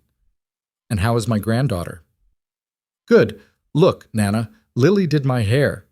Sophie turned to show off the braid. Patricia's lips thinned. How nice. Though Marie is certainly capable, Lily's better, Sophie announced with the brutal honesty of children. And she found Emma when she was lost, and she's teaching me card games, and she makes Daddy smile more. The last observation hung in the air like a grenade. Patricia's eyes narrowed. How wonderful that you're settling in so well, Lily. The words dripped acid. Tell me, what exactly are your intentions with my son? Jack stiffened. Mother? No, it's fine, Lily said calmly. She met Patricia's gaze head-on. My intentions are to build a life with Jack, to support him and be a positive presence in Sophie's life. and to prove to you that I'm not whatever worst-case scenario you've constructed in your mind. I've constructed nothing. I simply recognize opportunism when I see it. Then you're seeing your own reflection, because I'm not interested in opportunities. I'm interested in being happy, and Jack makes me happy." It was true enough that it didn't feel like a complete lie. Jack did make her happy, in moments. When he laughed at her jokes, when he was gentle with Sophie, when he looked at her like she mattered. Patricia's expression remained skeptical, but she shifted her attention to the menu. The meal that followed was an exercise in passive aggression. Patricia's cutting comments about everything from the food to the weather to Sophie's table manners. Jack deflected what he could, his jaw tight with barely controlled anger. Sophie, blessedly, remained oblivious, chattering about her butterfly project and requesting pancakes with extra syrup. Lily found herself bonding with the child over a shared love of breakfast food while Patricia looked on with thinly veiled disapproval. "Butterflies are so interesting," Sophie said around a mouthful of pancake. "Did you know they taste with their feet?" "I did not know that," Lily said seriously. "That's fascinating. And they only live for a few weeks, except monarchs. They live longer because they migrate." Sophie's eyes went wide. "We should go see the monarch migration. Can we, Daddy? Please?" Jack's expression softened. "Maybe. We'd have to check schedules." "We could make it work," Lily found herself saying. "It would be educational." Patricia's coffee cup hit the saucer with a sharp clink. "How lovely that you're planning family trips already. One might think you've been together for years instead of mere weeks." "When you find the right person, time doesn't matter," Jack said evenly, "or when you find the right opportunity." The temperature at the table dropped 10 degrees. Jack's hand found Lily's under the table, squeezing hard enough to hurt. "I think we're done here," he said, his voice dangerously quiet. "Sophie, finish your pancakes. We're leaving." "But Nana just got here," Sophie protested. "Nana has made her opinions clear. We don't need to subject ourselves to more of them." Jack stood, throwing his napkin on the table. "Mother, when you're ready to treat my wife with respect, you can call me. Until then, we have nothing to discuss." He ushered Sophie and Lily out of the club, leaving Patricia sitting alone at the table, her expression unreadable. In the car, Sophie was quiet, picking up on the tension. Jack's jaw was tight, his knuckles white on the steering wheel. Lily sat in the passenger seat, adrenaline making her hands shake. "I'm sorry," she said quietly. "Don't apologize for her being impossible." "She's your mother. You shouldn't have to choose between—" "There's no choice," Jack interrupted. "She's been pulling this manipulative garbage my entire life. I'm done enabling it." They drove in silence. Sophie fell asleep in the back seat, worn out from the morning's drama. When they reached the penthouse, Jack carried her to her room while Lily collapsed on the couch. Jack returned 15 minutes later, having changed into jeans and a sweater. He poured himself a whiskey despite it being barely noon. "Want one?" he asked. "Yes." They drank in silence, the enormous living room feeling too big and too small simultaneously. "Your mother hates me," Lily said finally. "My mother hates everyone who isn't under her control. Don't take it personally." "Kind of hard not to when she's calling me an opportunist to my face." Jack set down his glass. "I meant what I said at brunch. You make me happy. That's not a lie." He paused, meeting her eyes. "This arrangement was supposed to be simple, transactional. But somewhere between the wedding and now, you've become—" He stopped, seeming to search for words. "Important. And that terrifies me." Lily's heart hammered. "Jack, I know. The contract, the rules. I'm not saying I'm breaking them. I'm just acknowledging reality." He ran a hand through his hair. "You're not what I expected, Lily Hart." "What did you expect?" "Someone easier to keep at a distance." His smile was rueful. "Instead, I got you, making Sophie laugh, standing up to my mother, drinking tea with me at 3 a.m. and making it feel like the most natural thing in the world." They were treading dangerous ground, the contract's fatal clause looming like a storm cloud. Lily knew she should redirect, rebuild the walls, restore professional distance.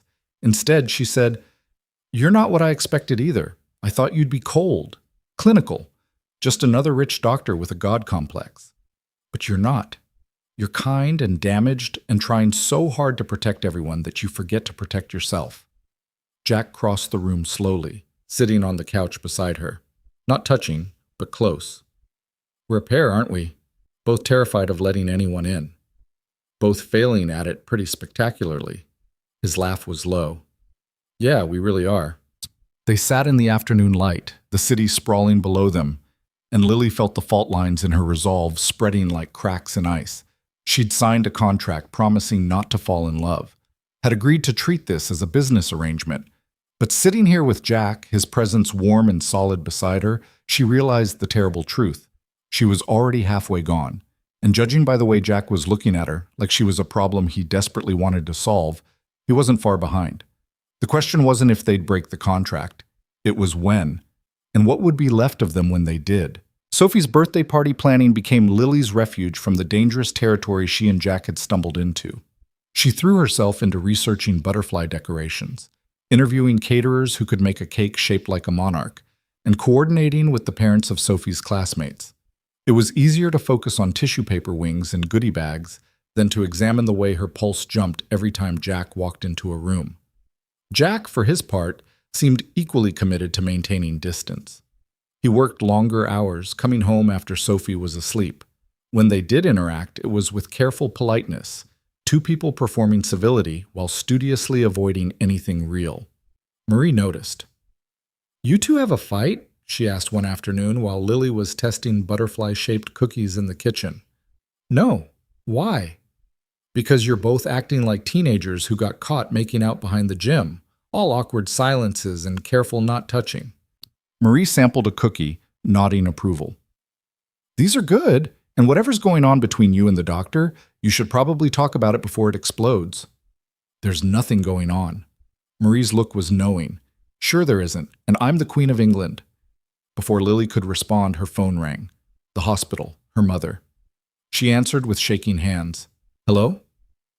"Miss Hart, this is Nurse Ramirez from Memorial. Your mother asked me to call. She's having a good day and would love to see you if you're available." Relief flooded through her. "I'll be there in an hour." She hadn't seen her mother since the transfer to Memorial 2 weeks ago. Guilt gnawed at her. She'd been so consumed with playing her role, with navigating Jack's world and Sophie's needs, that she'd neglected the person this entire charade was meant to save. The drive to Memorial was 40 minutes of mounting anxiety. What if her mother saw through the lies? What if she asked questions Lily couldn't answer? What if the treatment wasn't working and this entire contract was for nothing? But when Lily entered her mother's private room, sunlit and spacious, nothing like the cramped space at County General, Elizabeth Hart was sitting up in bed looking more alert than she had in months. "There's my girl," her mother said, her smile warm despite her gaunt features. "Come here and let me look at you." Lily hugged her carefully, mindful of the IV line and her mother's fragility. "You look good, Mom. Really good." "I feel good. These doctors are miracle workers." Elizabeth held Lily at arm's length, studying her face. "But enough about me. Tell me about this husband of yours. You've been married nearly a month, and I've only heard stories secondhand from Jenna." Lily settled into the chair beside the bed, trying to organize her thoughts into something resembling truth. "Jack he's good." "Complicated, but good." "Complicated how?" "He's a widower. Well, divorced, but his ex-wife left when their daughter was a baby, so he's raising Sophie alone while running a cardiac surgery department. It's a lot." Elizabeth's eyes softened. "And you love him?" The question landed like a physical blow. Lily opened her mouth to deliver the rehearsed answer. "Of course, Mom, so much." But the words stuck in her throat. "I care about him," she said instead, "more than I planned to." "That's how love works, sweetheart. It sneaks up on you when you're not looking." Her mother reached for Lily's hand. "I worried about you, working yourself to death trying to save me. But seeing you now, knowing you found someone who takes care of you for a change, it makes everything easier." Guilt crashed over Lily in waves. Her mother's peace of mind was built on a foundation of lies. The marriage was fake, the love was contractually prohibited, and in less than a year, it would all dissolve, leaving Lily alone again and her mother confused about why. "Mom, I know what you're going to say, that I shouldn't worry about you, that you're fine. But honey, you've been holding the world on your shoulders since you were 16 and your father left. It's okay to let someone else carry some of the weight. Elizabeth squeezed her hand. Jack must be special if he convinced you to let your guard down. He was special. That was the problem. Jack Callahan was supposed to be a means to an end, a transaction dressed in wedding vows. Instead, he'd become the man who made Sophie laugh, who stood up to his impossible mother, who looked at Lily like she mattered. They talked for another hour about the hospital's excellent oncology team, about Elizabeth's treatment plan, about Sophie's upcoming birthday party. When visiting hours ended, Lily kissed her mother's forehead and promised to visit more often. In the elevator, her phone buzzed. Jack, how's your mom? Good. Better than I've seen her in months. Thank you for this. You don't have to thank me. It's part of our deal. But it wasn't just part of the deal anymore. And they both knew it. Every kindness, every moment of genuine connection was another thread binding them together, threads that would have to be cut when the year ended. Lily drove back to the penthouse in a fog, her mother's words echoing in her head. It's okay to let someone else carry some of the weight. Except she couldn't. The weight was contractual, temporary, built to collapse. She found Jack in his office, staring at his computer screen with the glazed expression of someone who'd been working too long. He looked up when she entered, and something in his face shifted, concern replacing exhaustion. Everything okay? My mom thinks I'm in love with you. Jack went very still. What did you tell her? That I care about you more than I planned to? Lily leaned against the doorframe, which is true, and also a massive problem. Lily, we need to talk about this, Jack, about what's happening between us. Nothing's happening between us. Liar. She crossed the office, stopping in front of his desk. We're both terrible liars, actually. We can fool your mother and the society vultures and even Rebecca, but we can't fool each other. Jack stood, coming around the desk, but maintaining careful distance. What do you want me to say? That I think about you constantly? That I find excuses to work from home just so I can be in the same building as you? That watching you with Sophie makes me imagine things I have no right to imagine? Yes. I want you to say all of that, because I'm losing my mind thinking I'm the only one feeling this. You're not. Jack's voice was raw. You're absolutely not. But Lily, we signed a contract with very specific terms about what happens if either of us develops feelings. We both lose everything. I know. So what are we supposed to do? Pretend we don't feel what we feel? I don't know. Lily wrapped her arms around herself. But this pretending we're strangers thing isn't working either. We live in the same home. We're raising Sophie together. We can't keep avoiding each other. Jack was quiet for a long moment. What if we establish new boundaries? Acknowledge what's happening, but agree not to act on it. We finish out the year. At the end, we reassess. And in the meantime, we're honest with each other. No more pretending nothing's changed, but we don't cross any lines that would trigger the contract clause. It was a compromise that satisfied no one, a way of acknowledging feelings while refusing to do anything about them. But it was better than the Cold War they'd been waging. Okay, Lily agreed. Honest but restrained. Honest but restrained, Jack echoed. He smiled slightly. This is going to be torture, isn't it? Absolutely. They stood in his office, the air between them charged with everything they couldn't say or do. Then Jack's phone rang. The hospital. And the moment shattered. I have to take this, he said, already reaching for it. I know. Lily left him to his call and found Sophie in her room, arranging her stuffed animals in elaborate formations. Lily, can we practice my birthday speech? I want to thank everyone for coming. Of course, sweetheart. Sophie had written a speech on construction paper, decorated with butterfly stickers. She stood on her bed and delivered it with the gravity of someone addressing Congress, and Lily applauded enthusiastically. That was perfect. Everyone's going to love it. Do you think Daddy will be there? He promised, but he promised for my recital too, and then Mrs. Henderson had a heart attack and he had to save her. The casual acceptance in Sophie's voice broke Lily's heart. I'm sure he'll do everything he can to be there. He always does everything he can. It's just sometimes people need him more than I do. Sophie flopped down beside Lily. When you and Daddy get married for real, will you make him stay home more? Lily froze. What do you mean, married for real? Marie says you already got married, but you're going to have a big wedding later, with a white dress and flowers and everything. Sophie's eyes were bright. I get to be a flower girl, right? And can Emma be in it too? The lies were multiplying, taking on lives of their own.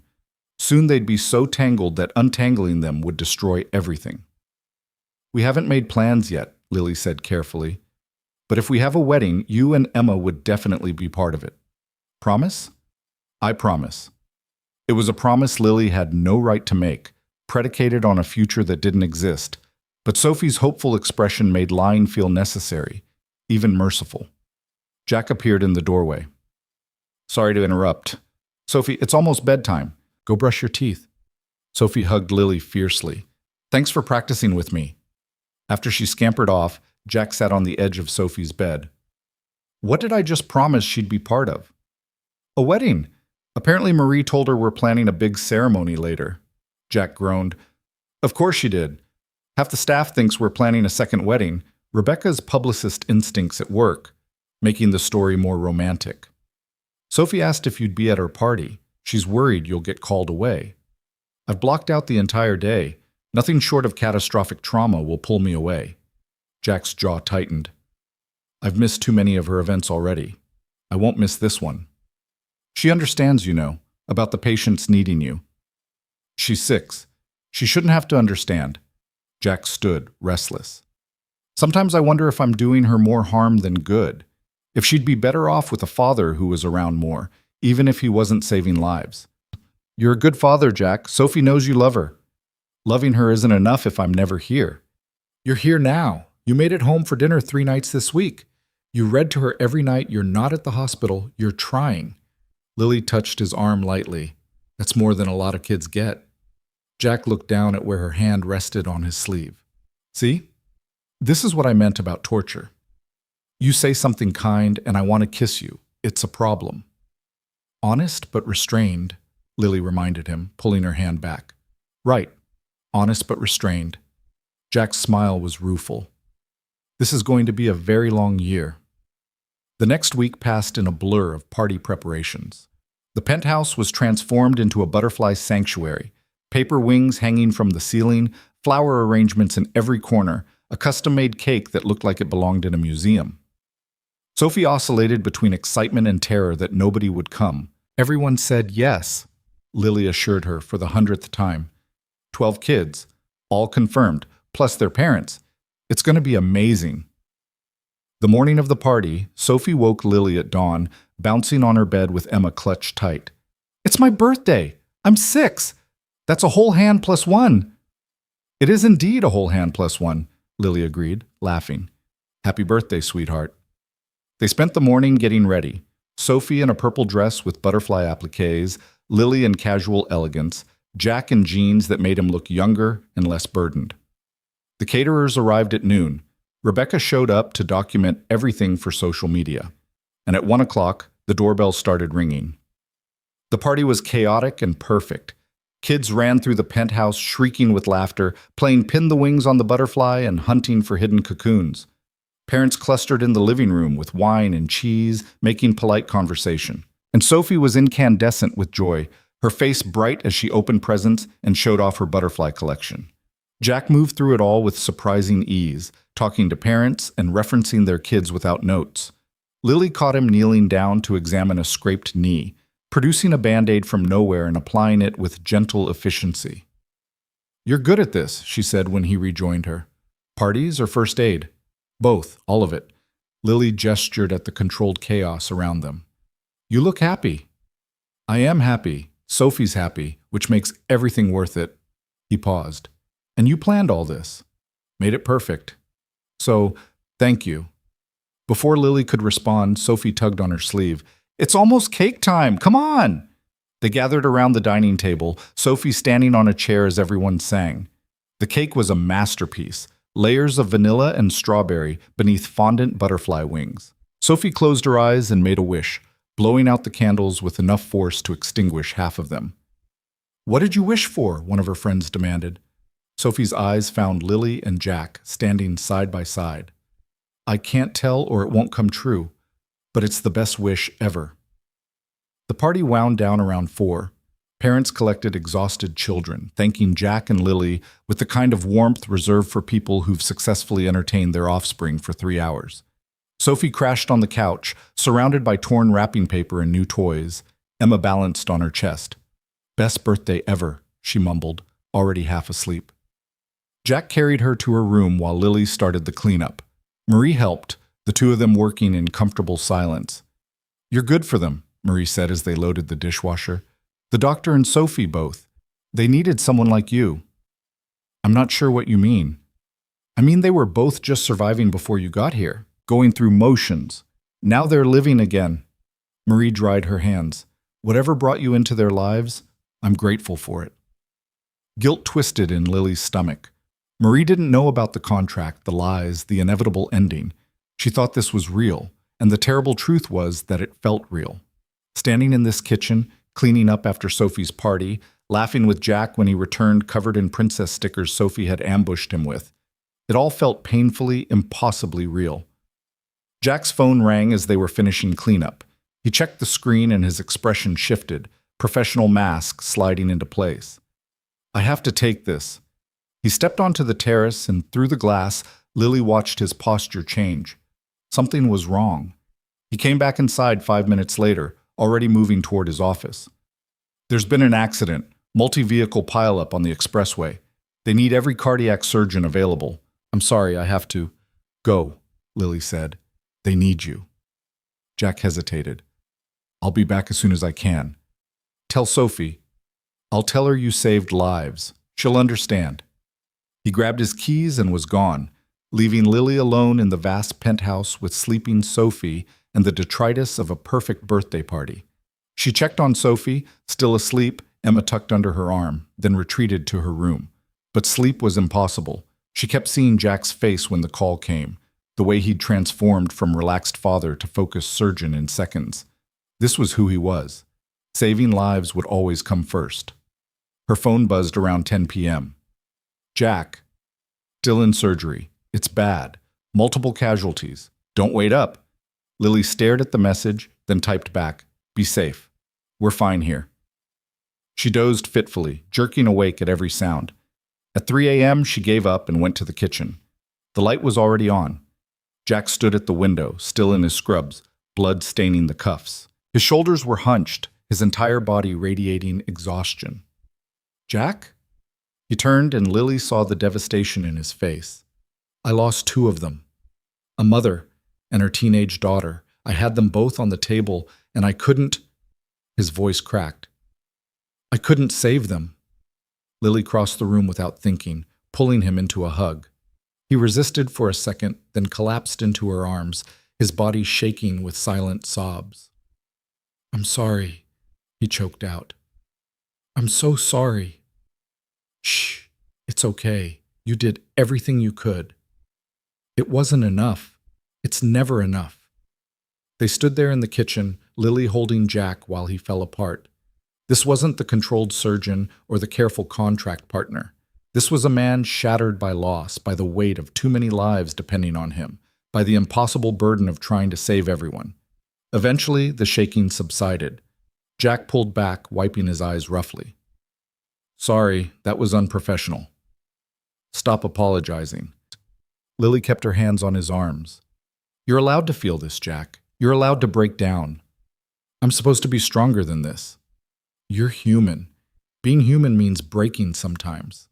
She guided him to the couch. Sit. I'm making you tea. I should shower. I'm covered in... Tea first, shower after. Lily put the kettle on, giving him time to collect himself. When she returned with 2 mugs, Jack was staring at his hands like he didn't recognize them. Tell me about them, she said gently. The mother was 38, Sarah Chen. No relation to Dr. Winston Chen from the fundraiser, just unfortunate coincidence. She was an accountant. Her daughter was 16, captain of her debate team. They were driving home from a college tour when a semi crossed the median. Jack's voice was flat, reciting facts to avoid feeling them. I had Sarah stabilized, was about to close when she coded. By the time we got her back, too much time had passed. Her brain... He stopped. Her daughter never had a chance. The injuries were too severe. What about the others? Too critical but stable. One's already out of surgery. The other has a long road ahead but should make it. He took a shaky breath. 3 out of 5. 60% survival rate. That's good by trauma standards, so why do I feel like I failed? Because you care too much to see it as statistics. Lily sat beside him. 3 families get their people back because of you. That matters.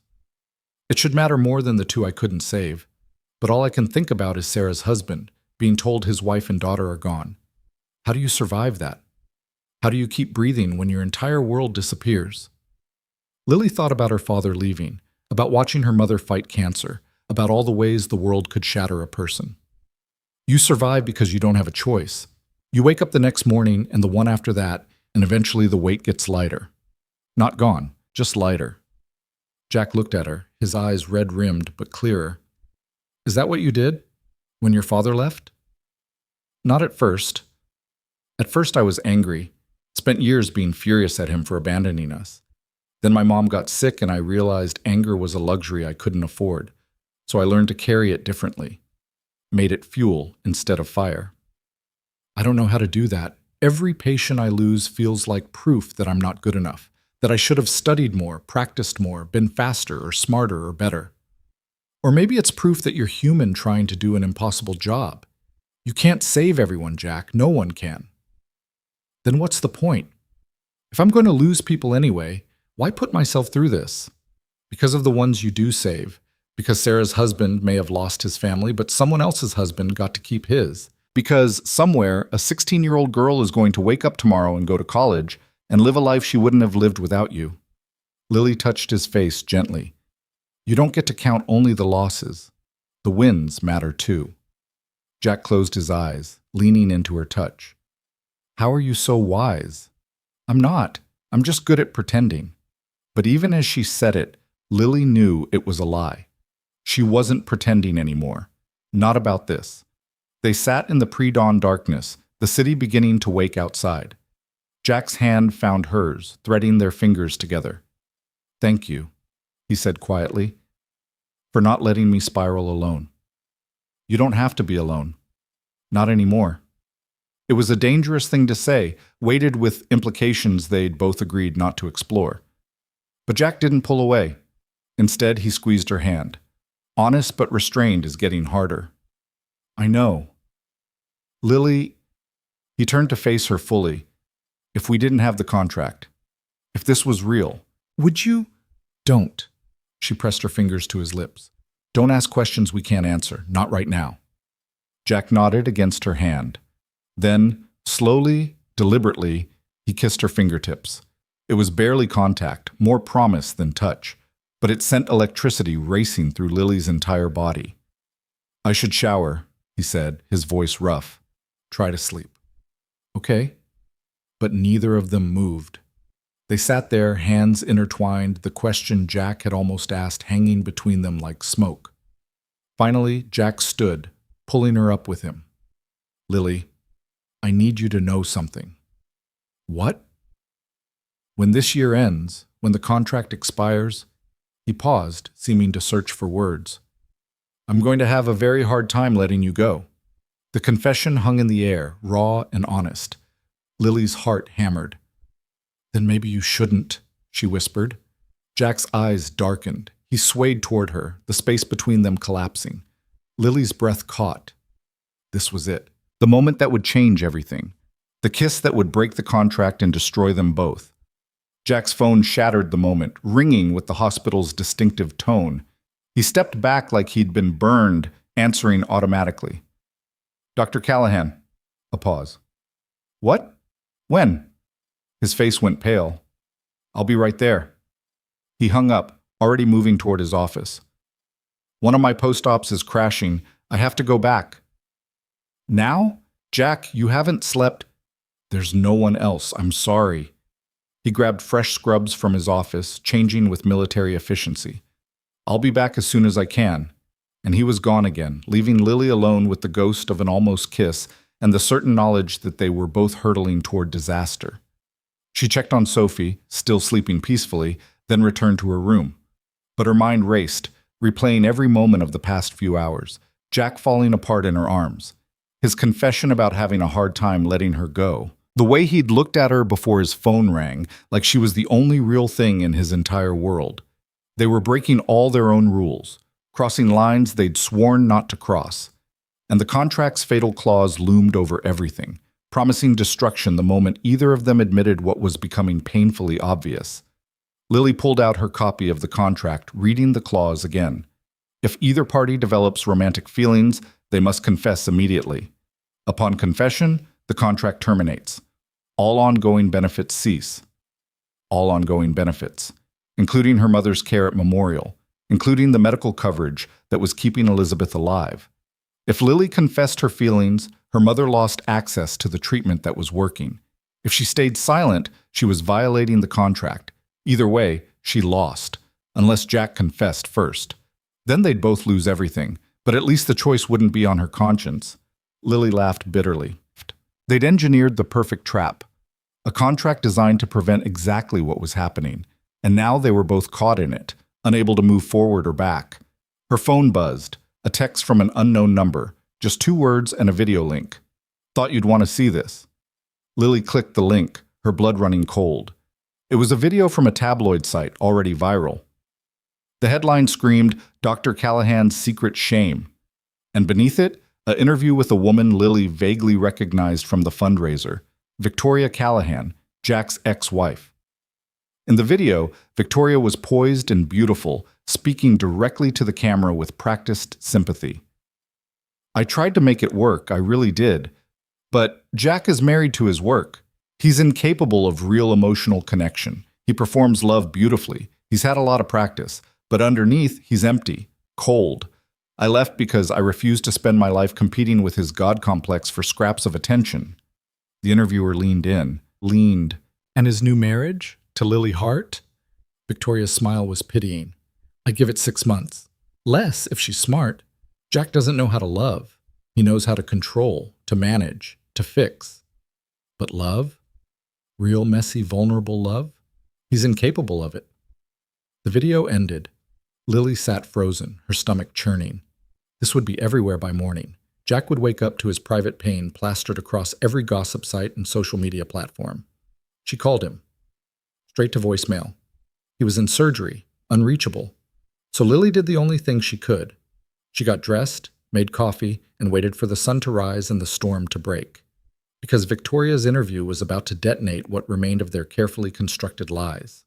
And Lily had no idea if their fragile, forbidden connection could survive the blast. The sun rose over Chicago like an accusation, light flooding the penthouse and illuminating all the ways Lily's world was about to shatter. She'd watched Victoria's interview 4 more times, each viewing making her angrier. Not at the lies, though there were plenty, but at the calculated cruelty of releasing it now, when Jack was at his most vulnerable. Sophie emerged around 7, still sleepy but clutching Emma. "Where's Daddy?" "He had to go back to the hospital. Someone needed him." Sophie's face fell but didn't crumble. She was too used to this script. "Did he see my birthday presents?" "He did. He loved every minute of your party yesterday. Until he had to leave." No accusation in her voice. Just fact. Lily pulled Sophie into her lap, holding her close. "Your dad loves you more than anything in the world. You know that, right?" "I know. He just loves saving people, too." Sophie played with Emma's ear. "Is that bad?" "No, sweetheart, it's not bad. Just hard sometimes." Marie arrived at 8, took one look at Lily's face, and poured her more coffee without comment. Rebecca called at 8:15, her voice tight with controlled fury. "Have you seen it?" "The interview? Yes. Jack's not answering his phone. He's in surgery, has been since 4 a.m. Rebecca swore creatively. "Okay, here's what we're going to do. You say nothing to anyone. No social media, no interviews, no comments.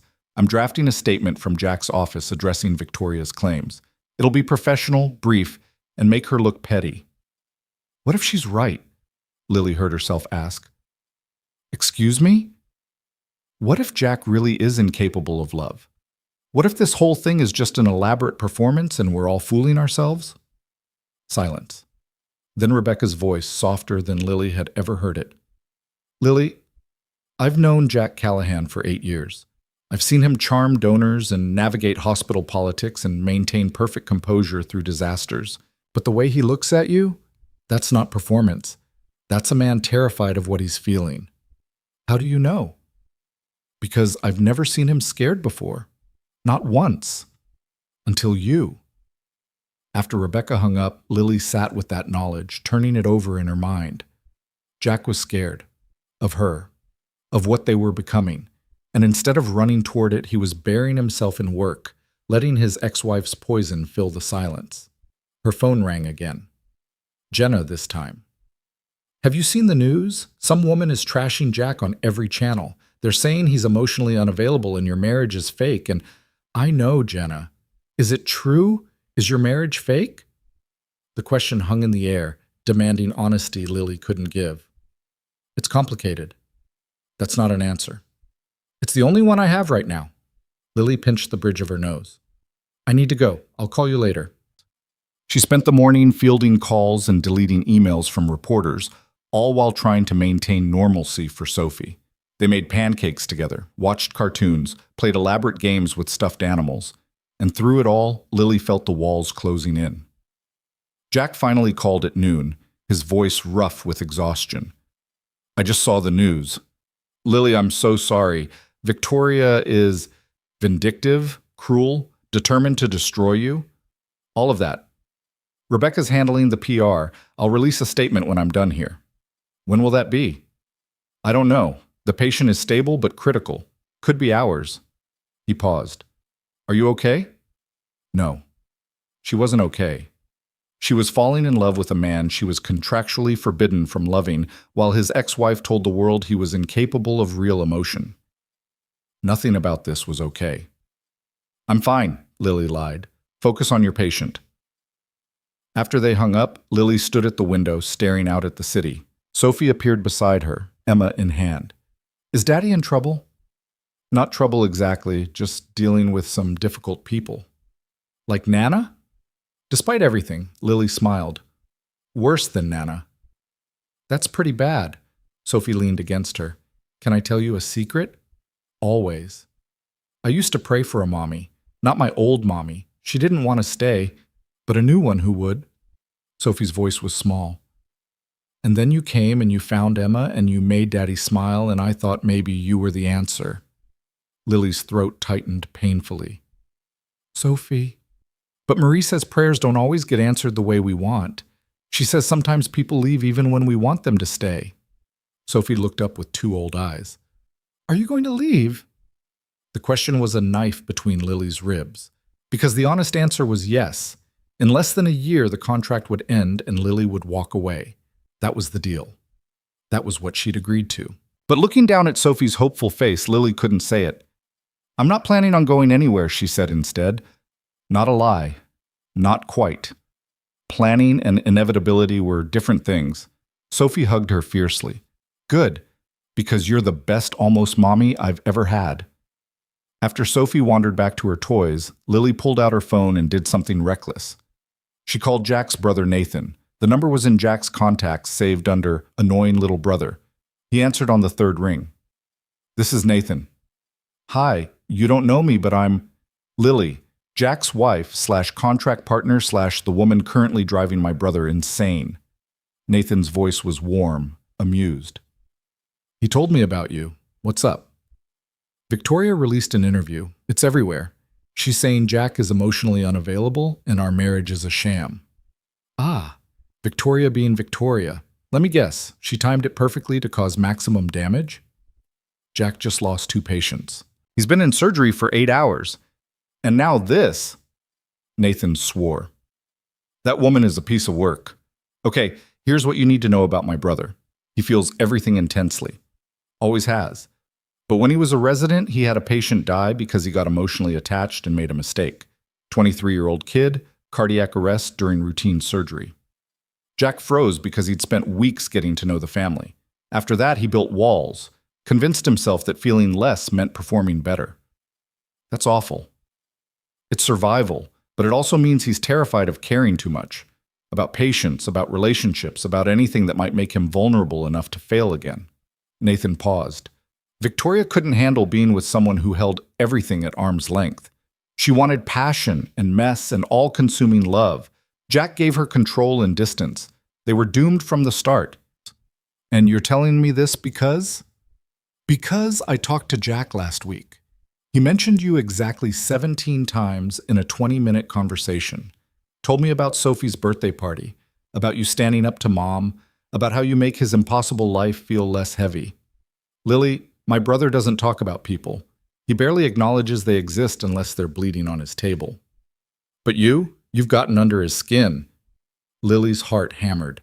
The contract. Screw the contract. You think a piece of paper is going to stop how you two feel about each other? You've already crossed the line. You're just too scared to admit it. If I admit it, I lose everything. My mom's care, the settlement, all of it. So you lose money and medical coverage. You don't lose Jack. Nathan's voice was gentle. Unless you walk away, then you lose everything that actually matters. After they hung up, Lily sat with Nathan's words, feeling the truth of them settle into her bones. She'd been so focused on the contract's terms that she'd forgotten what mattered. Not the money or the insurance or the year-long charade. Just Jack and Sophie, and the life they could build if she was brave enough to fight for it. But before she could act on that realization, Patricia Callahan arrived. Marie announced her with obvious reluctance. Mrs. Callahan is here. She's quite insistent about seeing you. Patricia swept into the penthouse like an avenging angel, diamonds glittering, her expression glacial. We need to talk, privately. Lily sent Sophie to her room with Marie, then faced Patricia in the living room. If you're here to gloat about Victoria's interview, I'm here, Patricia interrupted, to apologize. Lily blinked. I'm sorry? I was wrong about you and about my son's marriage. Patricia sat down, her posture rigid. I called Victoria after the fundraiser, asked her opinion on you.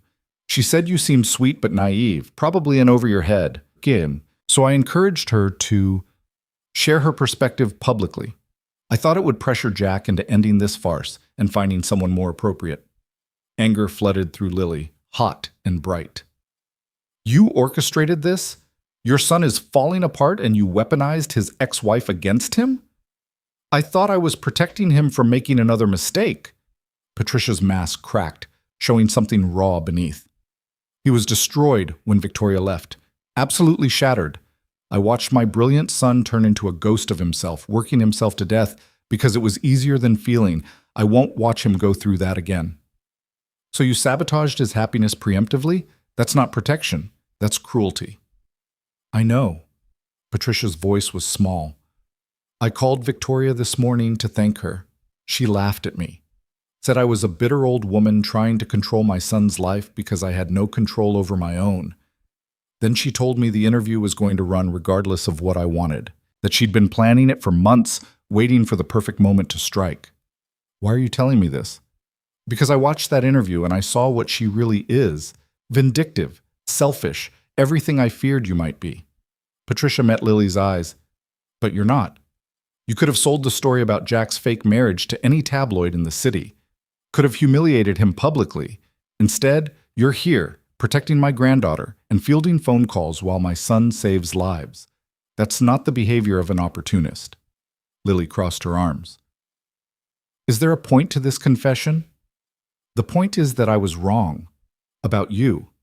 About what Jack needs, about everything. Patricia stood, her composure returning. I can't undo the damage I've caused, but I can stop adding to it, so I'm backing off. No more interference, no more manipulation. You and Jack have my blessing to figure out your marriage without my involvement. We don't need your blessing. I know, but you have it anyway. Patricia moved toward the door, then stopped. For what it's worth, I've never seen Jack look at anyone the way he looks at you, not even Victoria. You terrify him because you matter. And my son has spent years convincing himself that nothing should matter except his work. After Patricia left, Lily stood in the empty penthouse, her mind racing. Everything was collapsing, the careful distance, the professional boundaries, the lies they'd used to protect themselves. Jack came home at 6, looking like death. His scrubs were wrinkled, his eyes bloodshot, his entire body radiating exhaustion. "How's your patient?" Lily asked. "Alive, stable, should make a full recovery." He sank onto the couch. "Rebecca wants me to do a press conference tomorrow. Address Victoria's claims, present a united front with you beside me." "What do you want to do?" "I want to get in my car and drive until I run out of road." Jack laughed bitterly. "But that's not an option, so I'll smile for the cameras and pretend my ex-wife didn't just eviscerate me on national television." Lily sat beside him, close but not touching. "Your mother was here." Jack's head snapped up. "What?" "She came to apologize, said she encouraged Victoria to speak out, thought it would end our marriage and protect you from getting hurt again." "Of course she did." Jack's jaw tightened. "I should have known she was behind this. She realized she was wrong, about me, about us. She's backing off." "That would be a first." Jack leaned back, staring at the ceiling. "I'm so tired, Lily. Tired of fighting, tired of pretending, tired of everyone having opinions about my life." "Then stop pretending." "What?" Lily turned to face him fully. "Stop pretending this is just a contract. Stop pretending you don't feel what you feel. Stop hiding behind work and walls and fear." Jack's eyes met hers, something dangerous and desperate flickering there. "You know what happens if I stop pretending? The contract is a piece of paper. It doesn't control how we feel. It just punishes us for admitting it." Lily's voice shook.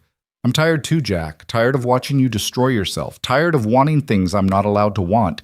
Tired of living in this beautiful prison we've built." "Lily, I love you." The words burst out of her like a confession, terrifying and freeing simultaneously. "I know I'm not supposed to. I know it breaks the contract and costs us everything. But I love you. I love how you are with Sophie. I love how you fall apart after losing patience because it means you care. I love how you make terrible jokes when you're nervous and how you take your coffee black and how you look at me like I'm the only real thing in your world." Jack stared at her, frozen. "You can't say that." "I just did. And you know what? I don't care about the contract anymore. I don't care about the money or the insurance or any of it. I care about you, about us, about building something real instead of something contractual. Your mother's care will continue. I'll find a way. I'll work 3 jobs again if I have to, but I won't spend another day lying about how I feel." Lily's eyes burned. "So there it is. Contract broken. I fell in love with you. What are you going to do about it?" The silence stretched between them, electric and terrible. Jack's face cycled through emotions too fast to track: shock, fear, longing, panic. Then he kissed her. It wasn't gentle or tentative. It was desperate and consuming, years of loneliness and denial combusting into something that felt like coming home and jumping off a cliff simultaneously. Lily kissed him back with everything she had, her hands fisting in his shirt, pulling him closer. When they finally broke apart, both breathing hard, Jack's forehead pressed against hers. "I fell first," he said roughly. "Probably the night you found Emma in the garden. Definitely by the time you stood up to my mother at the fundraiser. I've been lying to myself for weeks, trying to convince myself this was just chemistry or proximity or anything except what it actually is." "Which is?" "Love. Terrifying, irrational, completely inappropriate given our circumstances, love." Jack cupped her face. "I love you, Lily Hart. I love your strength and your kindness and the way you make Sophie laugh. I love how you see through my walls and refuse to let me hide. I love you so much it scares the hell out of me." Lily laughed, tears streaming down her face. "We just destroyed the contract." "I know. We lose everything." "Not everything." Jack kissed her again, softer this time. "We don't lose this. Jack, my mother's treatment will continue, permanently, regardless of our marital status." He pulled back to look at her. "I called my attorney this morning before the surgery. Had him draw up an irrevocable trust for your mother's medical care. It's funded in perpetuity, completely separate from our contract. Even if we divorce, even if you never speak to me again, she's covered for life." Lily's breath caught. "When did you do this?" 3 weeks ago, right after you told me about her illness getting worse. I couldn't risk you staying in this marriage just to keep her alive. I needed you to have a choice. But the contract was my insurance policy against getting hurt. But Lily, I've been in love with you for weeks. The policy already failed. I just wasn't ready to admit it. Jack's smile was shaky. My attorney probably thinks I'm insane. Setting up an irrevocable medical trust for my contract wife's mother while also maintaining the contract that says we have to end things if we develop feelings. You are insane. About you, absolutely. Jack stood, pulling her up with him. So here's what's going to happen. Tomorrow, we do Rebecca's press conference. We tell the world that Victoria's interview was bitter nonsense from a woman who couldn't handle being married to someone who actually gave a damn about other people. We present a united front. We make it clear that our marriage is real and strong and none of their business. Is it real? It's about to be. Jack pulled a small box from his pocket.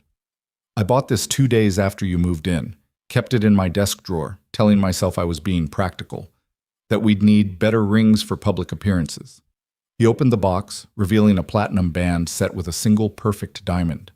But the truth is, I bought it because I wanted to see it on your finger, because even then, some part of me knew this was never going to be just a contract. Lily stared at the ring, tears blurring her vision. Jack, I know we're already legally married. I know the first ceremony was fake, but Lily, I want to marry you for real. Not because of a contract or my mother's pressure or any reason except that I love you and I want to spend my life with you. He took her left hand. So here's my question. Will you stay married to me? Not for a year, not for a performance, but because you choose to, because you love me and I love you and Sophie adores you, and we could be a real family if you're willing to take the risk. What about the contract? The year commitment? We already broke it by confessing our feelings. According to the terms, it's void. But my attorney also pointed out that the termination clause only applies if one of us wants to end the marriage. If we both agree to continue, Jack's smile was soft. Then we're just a couple who fell in love despite their best efforts to avoid it. Lily looked at the ring, then at Jack's face, then at the penthouse that had stopped feeling like a prison and started feeling like home. Yes, she whispered. Yes to all of it. The marriage, the risk, the family. Yes. Jack slid the ring onto her finger, and it fit perfectly. Then he kissed her like he'd been starving for it, and maybe he had been. They'd spent weeks dancing around their feelings, denying what was obvious to everyone around them. Sophie's voice cut through the moment. Does this mean Lily's staying forever? They broke apart to find Sophie standing in the hallway, Emma clutched tight, her eyes bright with hope. Jack laughed. Were you spying on us? Marie said grown-ups sometimes need privacy for important conversations. This seemed important. Sophie bounced on her toes. So? Is Lily staying? If she wants to, Jack said, looking at Lily. I want to, Lily confirmed. Sophie launched herself at them, and they caught her together, becoming a tangle of arms and laughter and tears. Emma got squished between them, but nobody minded. Can we have a real wedding? Sophie demanded, with flowers and cake, and Emma as the ring bearer? Emma's a rabbit, Jack pointed out. So? She'd be the best ring bearer ever. Lily laughed, her heart so full it hurt. We'll figure it out, all of it. The press conference the next day was brutal but necessary. Reporters fired questions about Victoria's interview, about the timeline of the marriage, about whether it was true that Jack was emotionally unavailable. Rebecca had prepared them, but nothing could fully prepare anyone for the circus. Jack handled it with surgical precision, his hand never leaving Lily's. Victoria and I divorced 3 years ago because we wanted different things. She wanted a partner who would put her career first. I wanted to save lives. Neither of us was wrong. We were just incompatible. His voice was steady, professional. As for my new marriage, I won't dignify Victoria's claims with a detailed rebuttal. Lily knows who I am. My daughter knows who I am. That's what matters. A reporter shouted from the back.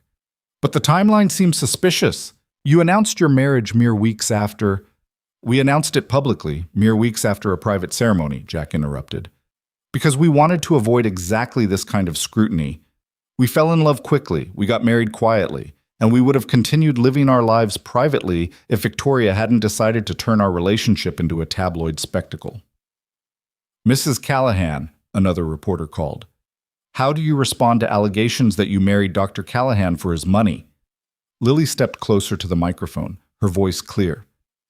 I married Jack because he's brilliant and kind and devoted to his daughter, because he makes me laugh and challenges me to be better, because when I look at him, I see the man I want to spend my life with. She met Jack's eyes. Money had nothing to do with it. It wasn't entirely true. The original contract had been all about money and medical care. But the marriage they were building now, that was about love. And love made liars of them all in the best possible way.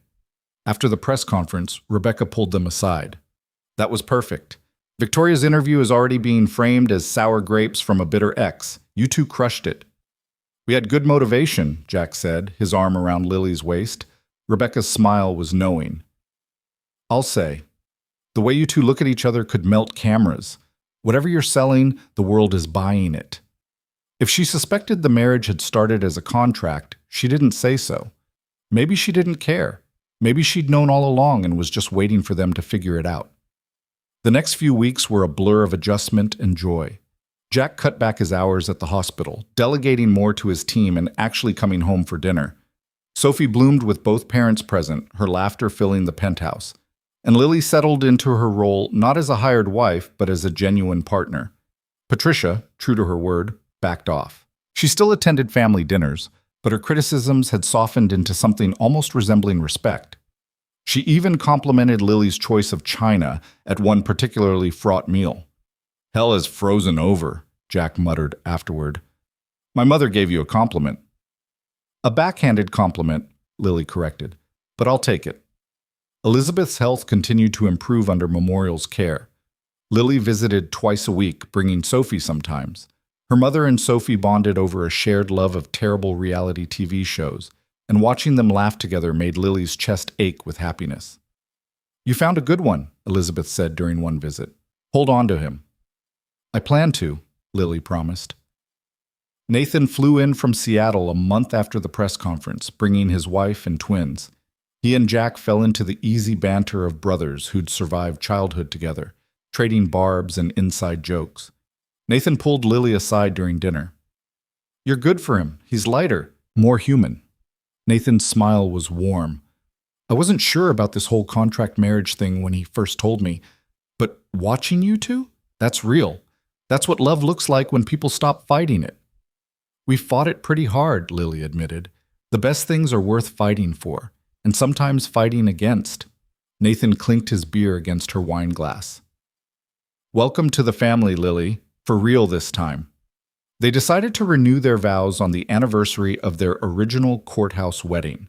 Not a big production, just family and close friends, Sophie as flower girl with Emma awkwardly strapped to her basket, Nathan officiating because he'd gotten ordained online specifically for this purpose. The ceremony was in the penthouse at sunset, the city lights beginning to sparkle as Jack and Lily stood before their small gathering. I'm supposed to ask if anyone objects, Nathan said. But given that these two already legally married and are just making it romantic, I'm skipping that part. Jack, your vows. Jack took Lily's hands, his gray eyes bright. A year ago I married you because I was scared. Scared of my mother's pressure, scared of being alone, scared of everything except the one thing I should have feared most. Missing out on real love because I was too busy protecting myself. You terrified me from the first moment, Lily Hart. You saw through every wall I built. You refused to let me hide, and you loved me anyway, even when I didn't deserve it. His voice cracked. I promised to be worthy of that love, to show up, to be present, to choose you and Sophie and this life we're building every single day. Lily's tears fell freely. I married you because I was desperate, drowning, looking for any lifeline to save my mother and myself. I never expected to find a partner, a family, a home. She squeezed his hands. You gave me all of that. You gave me safety and strength and a reason to believe in happy endings. I promise to be your refuge when the work gets too heavy, to make you laugh when you're too serious, to love you fiercely and honestly for the rest of our lives. Nathan pretended to wipe away tears. And now, the rings. Sophie? Sophie stepped forward solemnly, Emma's basket containing 2 platinum bands. She handed them over with great ceremony, then whispered loudly, Kiss her, Daddy. The gathering laughed. Jack and Lily exchanged rings, and when Nathan pronounced them married, again, but this time with feeling, Jack pulled Lily into a kiss that promised forever. Sophie cheered, the guests applauded, and somewhere in the celebration, Lily caught Patricia's eye. The older woman smiled, small but genuine, and raised her champagne glass in acknowledgement. The party lasted into the night. When everyone had finally left and Sophie was tucked into bed, Jack and Lily stood at their window overlooking the city. "No regrets?" Jack asked, his arm around her waist. "Not a single one. Even knowing where we started? The contract and lies and all of it?" Lily turned in his arms, looping her hands behind his neck. "Especially knowing where we started. Because it means we chose this. Nobody forced us to fall in love. Nobody made us stay. We fought it every step of the way and fell anyway. That's not a flaw in our story. That's the whole point." Jack's smile was soft. "When did you get so wise?" "I married a brilliant surgeon. Some of it was bound to rub off." "I think you had it backwards. You're the wise one. I just cut people open for a living." "You save lives. You saved mine." Jack kissed her forehead, her cheeks, her lips, every day, in every way that matters. They stood there as the city pulsed with light below them, the penthouse that had been a prison transformed into a sanctuary. The contract that brought them together was long void, replaced by something infinitely stronger. Choice. Commitment. Love. A year later, Sophie stood as flower girl again at the wedding of Lily's mother to a retired professor she'd met during treatment at Memorial. Elizabeth was in remission, vibrant and happy, looking at her daughter with pride. "You did good, sweetheart," she said as they danced at the reception. "Built yourself a beautiful life." "I got lucky," Lily said. "Luck had nothing to do with it. You were brave enough to take a risk, smart enough to recognize love when it found you, and strong enough to fight for it when everything tried to pull you apart." Elizabeth squeezed her hand. "That's not luck. That's courage." Later, as Lily and Jack drove home with a sleeping Sophie in the back seat, Jack reached over to lace his fingers through hers. "What are you thinking about?" he asked. "How far we've come. How different everything is from that night at the wedding when you claimed me as your wife to escape your mother." Jack laughed quietly. "Best impulsive decision I ever made." "You sure? It didn't seem like a good decision at the time." "All the best things start as terrible ideas." He brought her hand to his lips, kissing her knuckles. "We have forever now. No contract. No expiration date. Just us choosing each other. Every day." "Every day," Lily agreed. She looked back at Sophie, peaceful in sleep, Emma clutched to her chest. Thought about her mother, healthy and happy and in love again. About Jack beside her, solid and real, and hers. The contract had promised 1 year of pretending. Instead, it had given her a lifetime of belonging. And when they pulled into the parking garage of the building that had once felt foreign, Lily realized something profound. Home wasn't the penthouse, or the city, or any physical place. Home was Jack's hand in hers. Sophie's laughter. The family they'd built from broken pieces and brave choices. Home was choosing love over fear, every single day, for the rest of their lives. They carried Sophie upstairs together, tucked her into bed with Emma beside her. In the hallway, Jack pulled Lily close. "Thank you," he whispered. "For what?" "For signing a ridiculous contract with a desperate surgeon, for falling in love with me despite every reason not to, for making this house feel like home." He kissed her softly. "For choosing to stay." "Always," Lily promised, "for as long as you'll have me." Then forever it is. And in the penthouse overlooking Chicago, in the life they'd built from lies that became truth, Jack and Lily sealed their promise with a kiss. No contract required, just love, fierce and free and finally, beautifully real.